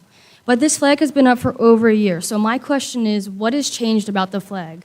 Why was it fine before and not now? I know you can't answer that question, but I would still like to tell you that school makes me feel very uncomfortable, so what are you going to do about that?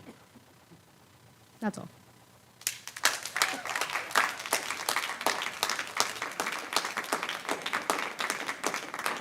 Thank you. Number 11.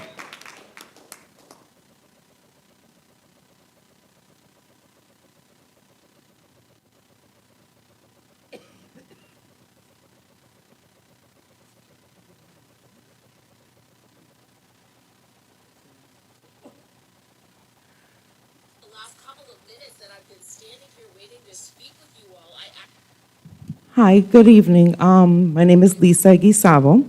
I am not a resident here, but all school districts follow open meeting laws. I am glad to see that there's an attorney here that can inform the members of what open meeting laws are. And I guess the superintendent didn't get the memo that the attorney said that there should be no comments on the flags. Now, Jackie, I don't want you to flip out because this is a new flag. It has a purple circle and it's yellow. And that's to signify Unity for Intersexual Pride Progressive Flag.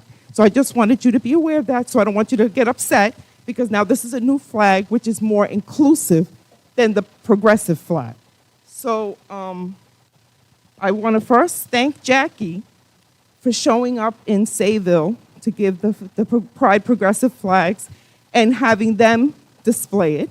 And if you're going on a flag tour, I would love to give you a list of other schools that can actually use the Pride Progressive flag. So just give me a second. I have a cold, and it's hard to breathe because I don't want to get anybody sick, so I'm trying to be protected. So my concern is the statement that was given by the superintendent spokesperson today in the news, where the young lady that spoke before me said, schools must remain neutral and safe so that Pride Progressive flag cannot be flown. What happens to the celebration of Columbus Day then? If you're going to be neutral, then you can't celebrate Columbus Day. What are you going to be doing? Removing Hispanic Heritage Month, Black History Month, Kwanzaa, Rosh Hashanah, Yom Kippur, because somebody feels uncomfortable in the district? We cannot keep bending to white supremacy. This is what it is, Jackie. We are multicultural. You are Italian, I'm Latina. We have more in common than white supremacists. We need to be more inclusive. And if this flag makes the kids feel included, then it's not harming anybody. It's not going to hurt anybody. And the people that don't understand, let's educate them. That's what schools do. We can't revise history because some people feel uncomfortable. We have to make history inclusive. Tell all sides of the story so people see themselves in history. Are we going to erase slavery? Are we going to erase colonization? We need to be inclusive. And I know, Jackie, I tried to talk to you personally. I would love to meet with you personally to talk to you because I think that you could be reached. I honestly think you can. Please do better by the kids. Not anything else, but the kids. Thank you. Number 12.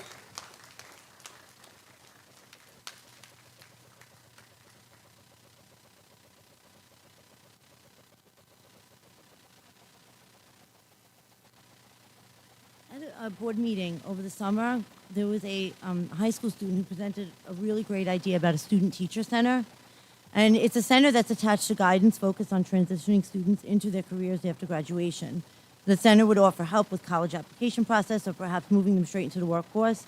I'm not sure if this idea was implemented. It was fantastic. I don't know if you've implemented or not yet.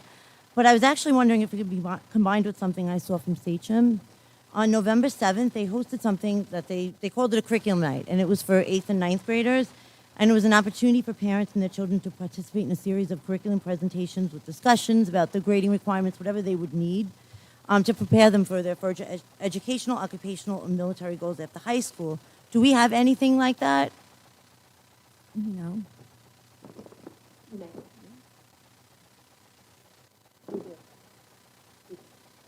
Oh, you do? So Okay. we do, yes, and actually, it's on the main calendar, scheduled for January 11th, 2023, for our 8th grade parents and students to attend Excellent. this type of Okay. evening.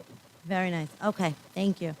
Another thing I wanted to ask about, which I recently saw, back in June, there was a webinar by April Francis Taylor, Director of DEI, from BOCES, and it was basically to advertise services to help school districts implement the NYSEG culturally responsive sustaining educational framework.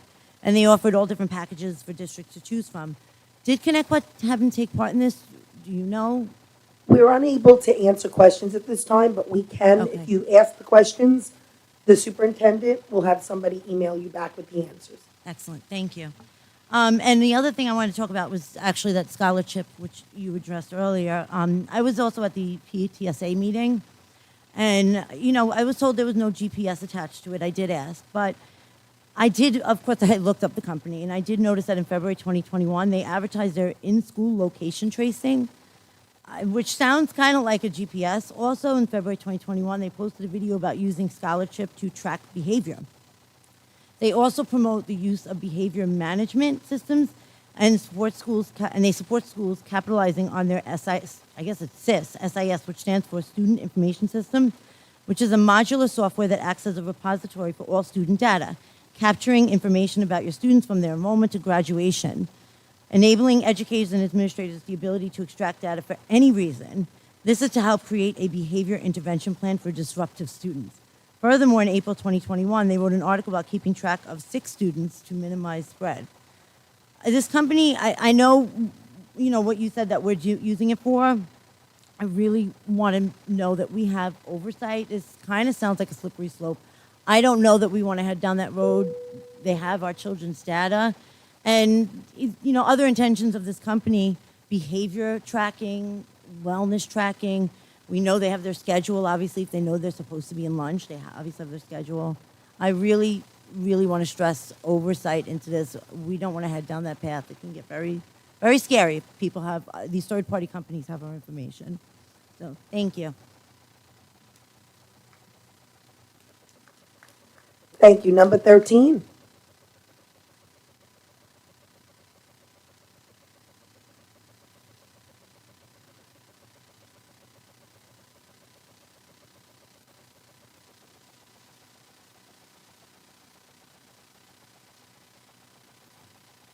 Hi.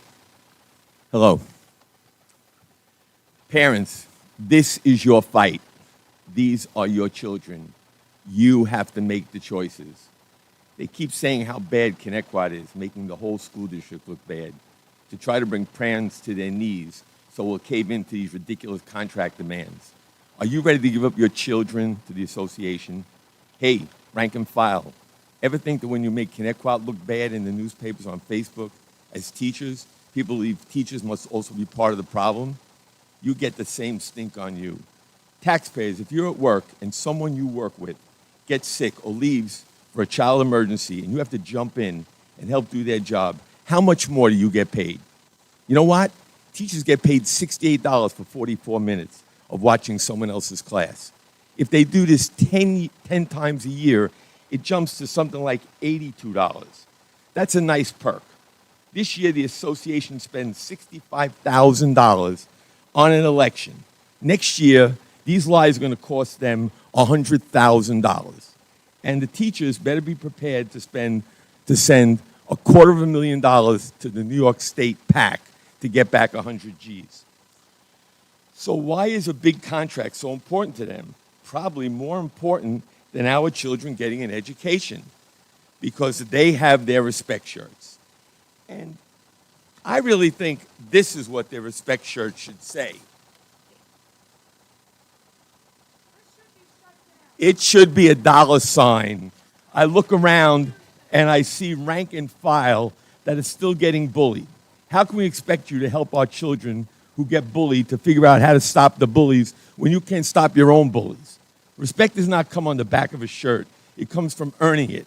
Respect is never a gift, it's never demanded. Time for the good teachers to take back their association. Since contracted money was so important, why was there a meeting all summer? Rank and file, why not ask that question yourself? But better to waste money on demands. Respect is earned, never demanded. Last meeting we heard screams, Jackie, Jackie, Jackie, I want to talk to you. We heard screams and name calling. We saw a 3-line email apology that passion caused all this. Is that the same kind of passion an abusive husband tells his wife he has after he smacks her around? The verbal abuse can be just as bad. I saw teachers running for the exits. They knew where the exits were as when this was happening. And this email was the only apology they got. You know, I could see having no stomach for that. And why should you? It was wrong, rude, and out of order. And you all know it. Thank you. Number 14.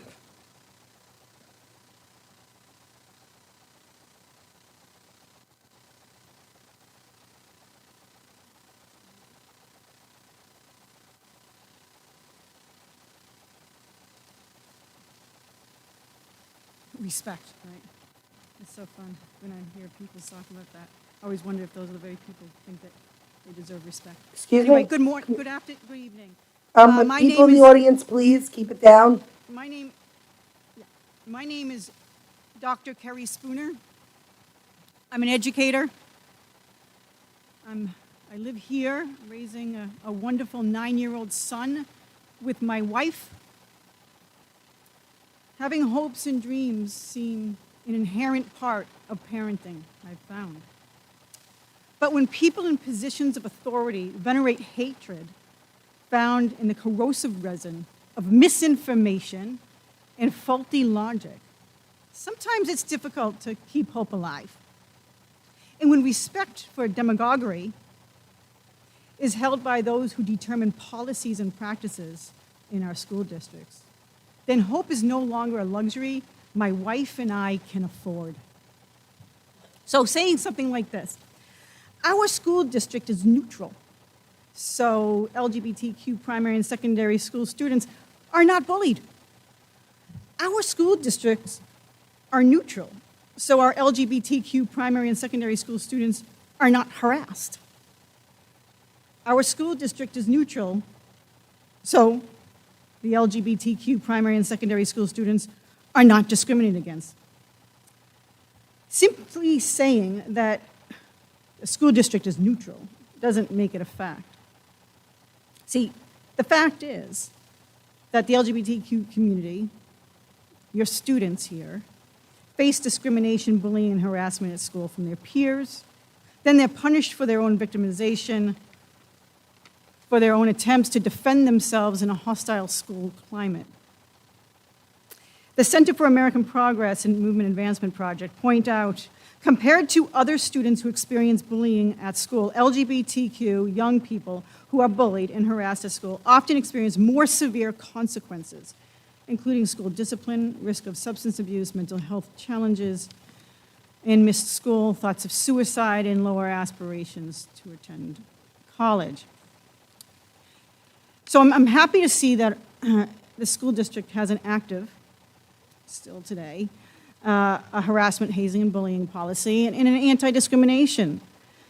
And you're right to point out in your own policy that discrimination is an act of denying rights, benefits, justice, equitable treatment, or access to facilities available to others. So you also say that the board designates an annual organizational meeting, a district-wide Dignity for All Student Act coordinator.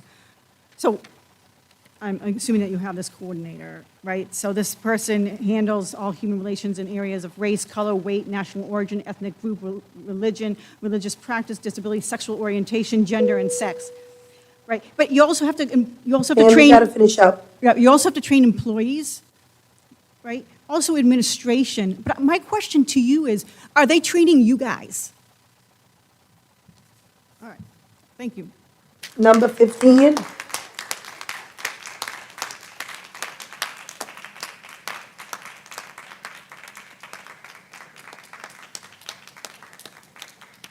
Hi, I have a question about the transportation. I have international students that have been coming for 6 years now. And I had the transportation from the elementary school, and they ended the transportation. Now, I want to know if the board officially voted to end the program. Because from what I see, it doesn't show that they ended it. One person who was on the board, who was no longer on there, decided to stop the transportation. We can't answer questions. What we Okay. can do is if you ask the questions, the Yeah. superintendent is taking notes, and we'll be able to email her the questions. Okay. And she'll be able to answer them or get the answers for you. Okay. But you can ask them if you like now, so. Well, that's what I wanted to know, because the school is encouraging international students to come by, and you're giving transportation if they're going only to the public schools, but not if they're going to the Catholic schools. That never was, though, because I did it for 6 years. And all of a sudden but it wasn't done by the board of, you guys didn't sign that. It wasn't done legally. One person decided that. Did you take a vote on it? Did everybody take a vote on that as far as ending it? Why don't you email me or call me? Okay, I will, because it's not right with the taxes that we're paying and what we're going through right now as far as hardship and all that about having to pay for transportation. Well, some of us have to work 2 jobs to be able to afford to live here, and we got to pay for them to get transported to the school because you're not giving the bus service that we are entitled to with the taxes that we pay. That's all I have to say. So I'll get through you then later. Thank you. Number 16.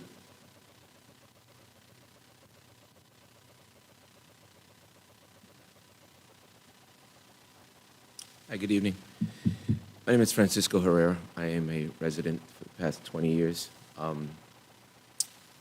I have 3 kids that have, one child that has gone through the district, is now in college, 2 that are currently in school.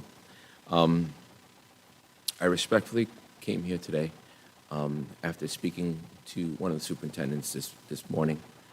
I also had an issue that I'd like to keep private, and the reason that I'm doing so is to respect the people on the dais, to respect the board itself, not bring this out publicly, because this is something that I want to discuss with Ms. Adams privately. I'm assuming you guys know why I am here. Some of you guys may not. This is a matter that no parent should be going through personally. I want to leave it, like I said, once again, private. I do want to say, I've been an educator for 20 years. I'm also an administrator. I know the jobs that you guys are demanding, but I also know how rewarding at times it may be. And I respect every single one of you sitting on that dais for what you do. I applaud you. But this is a time where I am speaking as a parent, and I'm not happy.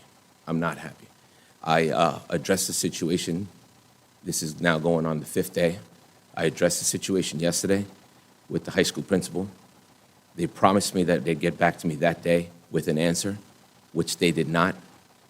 I then brought it up to, and I'm not mentioning their names, but I do want to thank you for your ear this morning. It was greatly appreciated. My wife and I did appreciate it, but I was also told that I would get a call back. And I asked if they can possibly Mr. call Herrera, me back. There's an open investigation going on, and so having this discussion now is really inappropriate. I understand that, And but therefore, why there's a not? Why reason- not a phone call, Mrs. Adams? Because the investigation wasn't complete by today. I was told that I was going to get a phone call yesterday. I was told that I was going to get a phone call Okay, today. If you'd like a meeting with me, when the investigation is complete, I am you can have a meeting respectfully with me. asking for a meeting tomorrow morning with you Sir, and possibly a board member. When the investigation is complete, then you can have a meeting with me. I'm sorry? When the investigation is complete, you can have a meeting with me. So call my secretary, and we will put it on the calendar.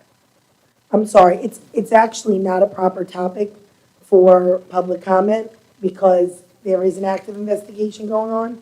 And really, for your own family and for the other families involved, it's just inappropriate for us to speak about it on this platform. What's inappropriate is that, and I didn't want to leave it, what's inappropriate is that my son is in school. At the same time, the other person is in the same school. Okay? Okay. That's what's inappropriate. Sir, I'm sorry, we've given you all we can. Do you with know, would you know the timetable of when we can possibly meet? this. Tech, you gotta cut the mic. Mr. Santo, please cut the mic. I'm sorry, we're gonna have to move on. Number 17.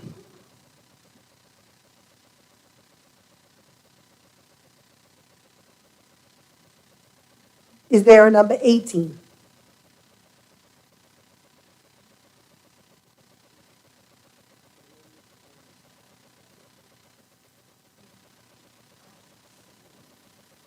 What number did you go up to?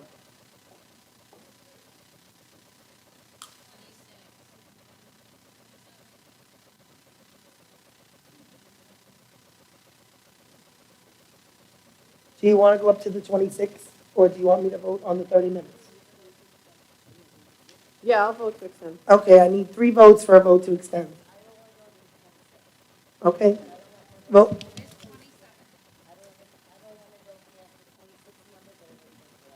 There's 27. She was fine. Okay, so we'll go up to the 27. Thank you, guys. Can I get a motion? Motion. A second? To go to Yes, to go up to 27. All in favor? Aye. Aye. Okay, we're moving on. So we're up to number 19.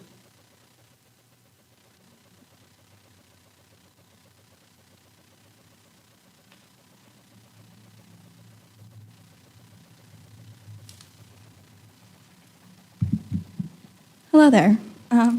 Hi, my name is Emma, and I am a senior at Connecticut. I just wanted to say a quick thank you for letting me speak. And I just wanted to let you know what the Progress Pride flag means to me. It's just added representation for marginalized communities within the LGBTQIA+ community. Specifically, it's representation for trans people, for people of color, and those we've lost who are currently living, for those who we've lost and who are currently living with HIV and AIDS. But to me, it's just more representation. I understand that some people wrongly believe that this flag is political, but you've made it very clear to students how you're all about our safety through the locked classroom doors and our new student IDs that we got today. So if you're all about our safety, how is taking down a flag that represents us keeping us safe? I know you can't answer that question. And I also just wanted to touch on what was said earlier by someone about respect. I respect my teachers. They earn my respect through supporting me, through helping me when I need it, for being at these meetings, for texting me when they know that I was sick from school, and making sure that I'm okay. I hate that I have to say this, I don't respect this board, because they are not helping me and my fellow students who have come here resolve this issue that shouldn't have happened in the first place. Thank you. Number 20. Number 20. Number 21.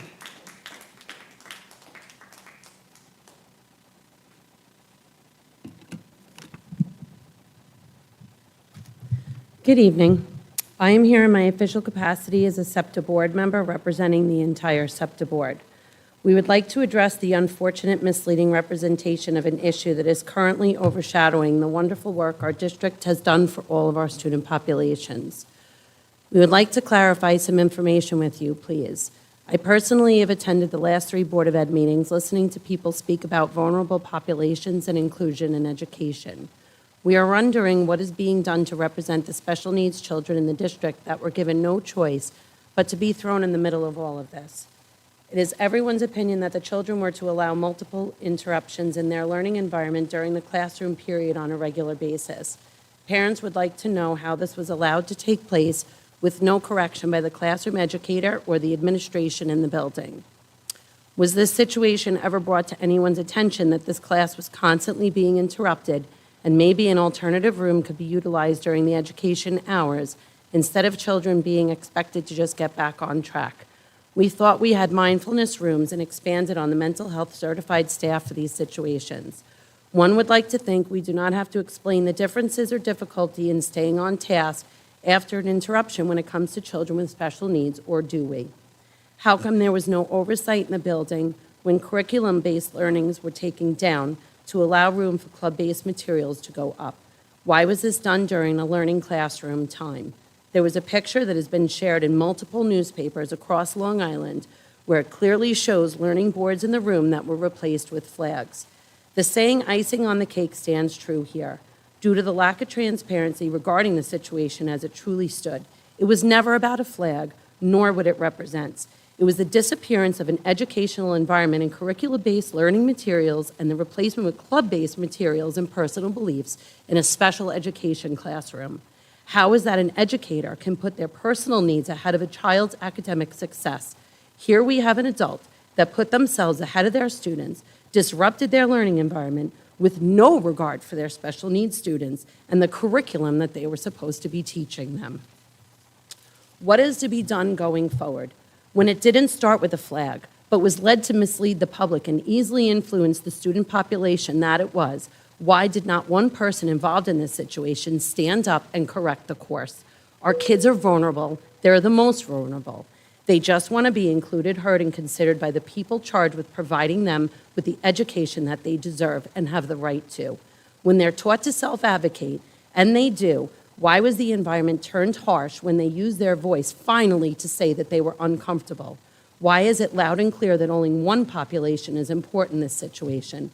Everyone wants to use our vocabulary, but truly does not understand when the message is loud and clear that they should have just sat silent, understood the world around them, or more so, it should have just been explained. Can you please finish up?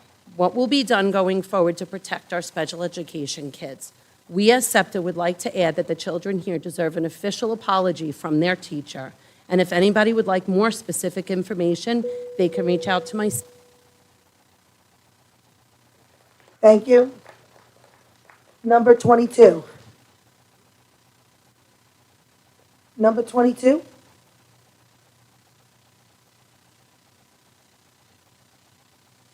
Number 23.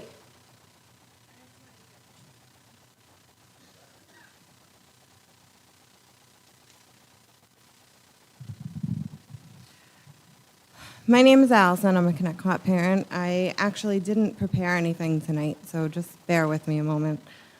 A little confused as to why you wouldn't put the flags back up, which would drop the lawsuits in the first place, after using a policy that doesn't actually pertain to the flag in order to pull it down.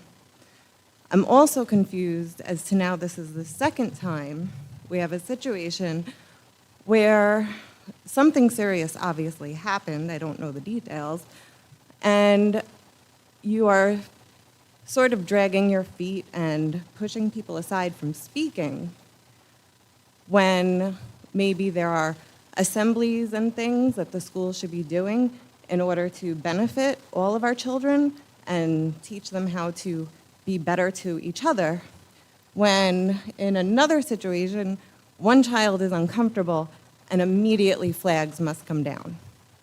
It's very biased and it shows a lot of intolerance, and we are not educating anyone.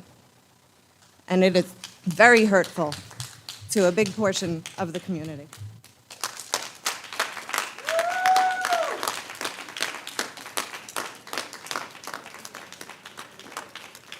Can I have 23, please.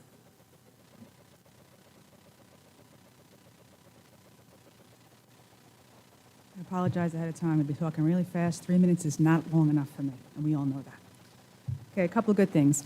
Mental health, still trying to get in touch with Yes Connect. The lady is very difficult to get in touch with. I'm sure she's super busy. A lot going on with mental health across the island, so trying to find out more information about that. Reached out to the superintendent at the Sayville School District because they did actually just recently run a suicide prevention program, and the parents actually thought that it was actually one of the best programs that they had ever attended. So I felt that that was something that I wanted to look into to see what it was about, and if it was something that might be good for our district and a good fit for here. And that's, if it is, I would love to, obviously, always, I pass the information on to you guys. Spoke to a couple of other people that I know in the mental health capacity, and they recommended a few other places and people and programs. I will be looking into that as well. More information, more resources, always a great thing. Back to the scholarship, not a fan. So I did hear some rumblings, I have to look into it more, that they were actually sued twice for data mining, and they won. The lawsuit was won against them, so I'm not sure 100%, so I don't really want to put that out there as fact, because that's something I definitely do have to do a little bit more research in, since I had very limited time in looking into this particular company. But I do want to say that they definitely are marketed as, it says that they're school safety operations, which on its face, I want to go into this saying that as a positive, like, oh, we're looking for school safety and things like that. A lot of information that's tied to this scholarship. Let's see, classroom attendance, visitor management, and tracking, which, by the way, my child was told that they could be tracked throughout the building with it. So if that's not what you're doing and that's not what you're saying, that's what they're telling the kids. So that's something. And I'm not on board with that. I'm also not on board with the children having to scan their phones to use the bathrooms, which we were told that they would not have to be doing that anymore last year when we had an issue with that. Google Maps doesn't need to know where my kid is all day long. That's weird. And the district isn't providing phones for our children. Not okay. The other thing, let's see, what else does it do? Paperless referrals and behavior intervention and tracking. So I don't really think a third-party company needs to have kids access to their grades, to their IEPs, to their 504s, to their mental health evaluations, to their health information, to their family stuff. You have a third-party company, and while you could say that they're encrypted, I still think that there's an issue with that. We've had issues with companies with that before, and we definitely need to look more into it. I'd also like to know how much this costs, so if you could email me that information, I'd appreciate that. And I'm going to go back to Ms. Poppy. I appreciate that you were trying to be very kind in saying, oh, well, you know, they're just trying to encourage the children to, they're trying to encourage the children to bring their things. The fact that they had the nerve to threaten the children if they forgot their ID twice that they would get detention, you have got to be kidding me. Show me the list of how they're going to punish staff every time they forget something. So as the children say, miss me with that.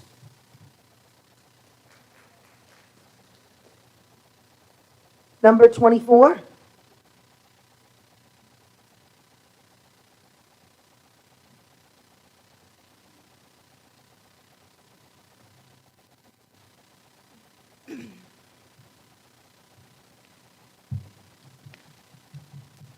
At the last meeting I attended, I grabbed the number to speak, but later decided not to address the board because the temperature in the room was a little hot. That was until someone took it upon themselves to pretend to have my assigned number. So I went up and decided to speak about broken policies. I have zero tolerance for liars and untrustworthy individuals, including those that invite a satirical comedian to our school board with the intent of making a mockery out of its members and the community, which is also, to me, bullying. The LGTB network of Long Island, helmed by prominent gay activist David Kilnick, who sources say long bragged about his political connections, lost 7 of his contracts with the State Department of Health following an investigation that began in 2019.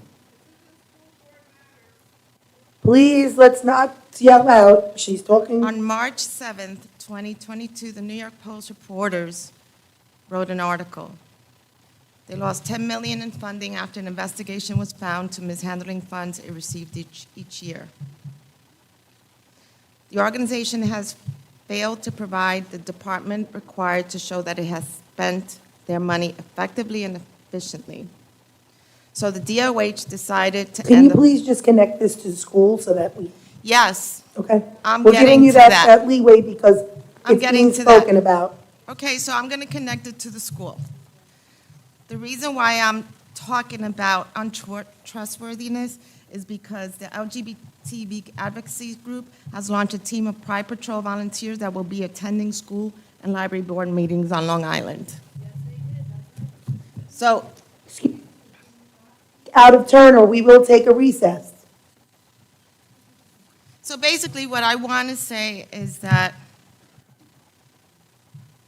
by ending these contracts, DOH has decided to find others providers for LGBT in the community in Long Island. Maybe we shouldn't be using somebody who's untrustworthy and who has lost all their contracts with New York State. So please choose your leaders carefully, and remember, no response is a response because silence can be viewed as an answer.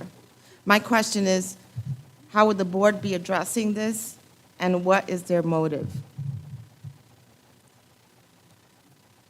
In addition to that, I just wanted to talk about the solar chip. Yes, the children were told 2 times detention. My question is, where is the scholarship program being housed?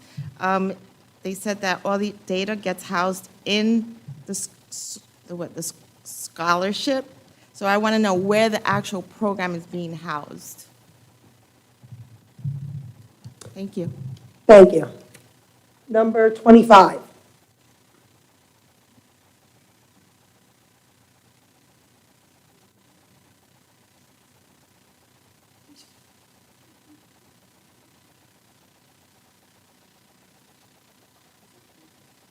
Hello. My 7th grade daughter, who you honored here tonight, thank you, received her RMS ID badge today. And after seeing her adorable 5th grade photo and learning more about the program today, I do have some questions. So if you're not able to answer them, if somebody could get back to me, I would appreciate it. I know that the 6th to 7th period transition into lunch was observed today. I would be curious how long the scanning process takes, how much of the lunch period is being eaten up by students waiting to scan into the kiosks, because that's valuable time to our students, so losing that is an impact. I would also ask if the function is just for mass movement, why are students required to wear it all day? I would assume that it's a bonus security measure. I am a licensed clinical social worker, so I can tell you with some authority that there are safety and security measures that make adults feel better, but actually erode student feelings of safety. So I would just caution against that. And lastly, I would ask if there is a system in place for transgender students who don't use their legal name to request a new badge with their chosen name. Thank you. Thank you. Number 26.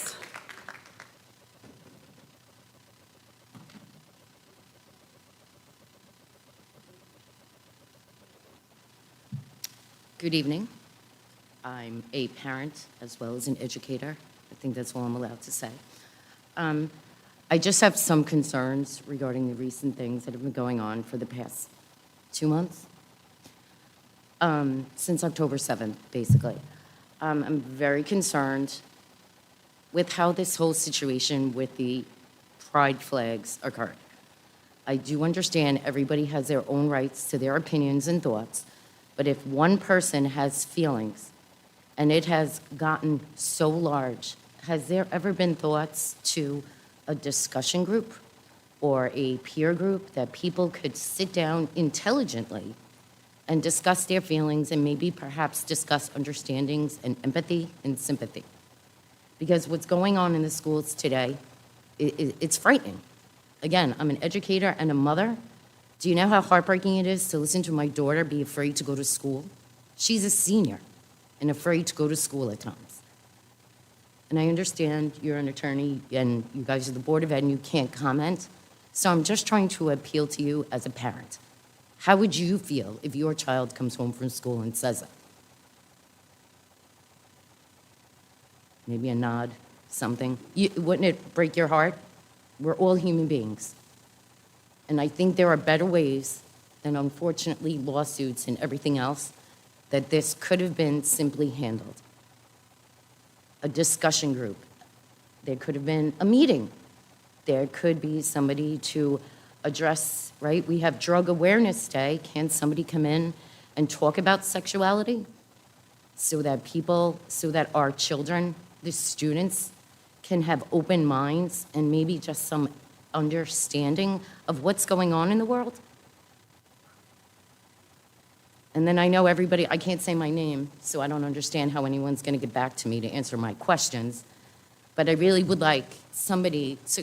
You I can really say would your like. name. Oh, I can? Oh, okay, I'm sorry. My name is Jennifer Freeman. Okay, thank you. I really wish that this could be not a legal liability, costing taxpayers money, costing us all money. I really would like us all to possibly sit down and help educate the community as well as the student population we live in. And it's really heartbreaking to hear my daughter being afraid to go to school and all of the bullying. And I'm aware of the time, I have 26 seconds. And I just would like somebody to get back to me, to explain to me how this occurred, why no peer mediation was done, or just how, what about all this bullying? And if someone could just explain to me how it's being taken care of. Because I have to admit, in my school where I teach, I would never, ever allow this to get this far, nor would I ever let a student feel this uncomfortable. Thank you. Number 27. Is there a number 27?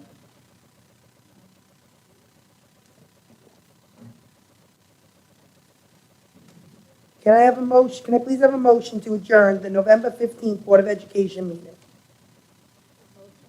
Second. All in favor? Aye. Aye. Have a good night, everybody. Take care.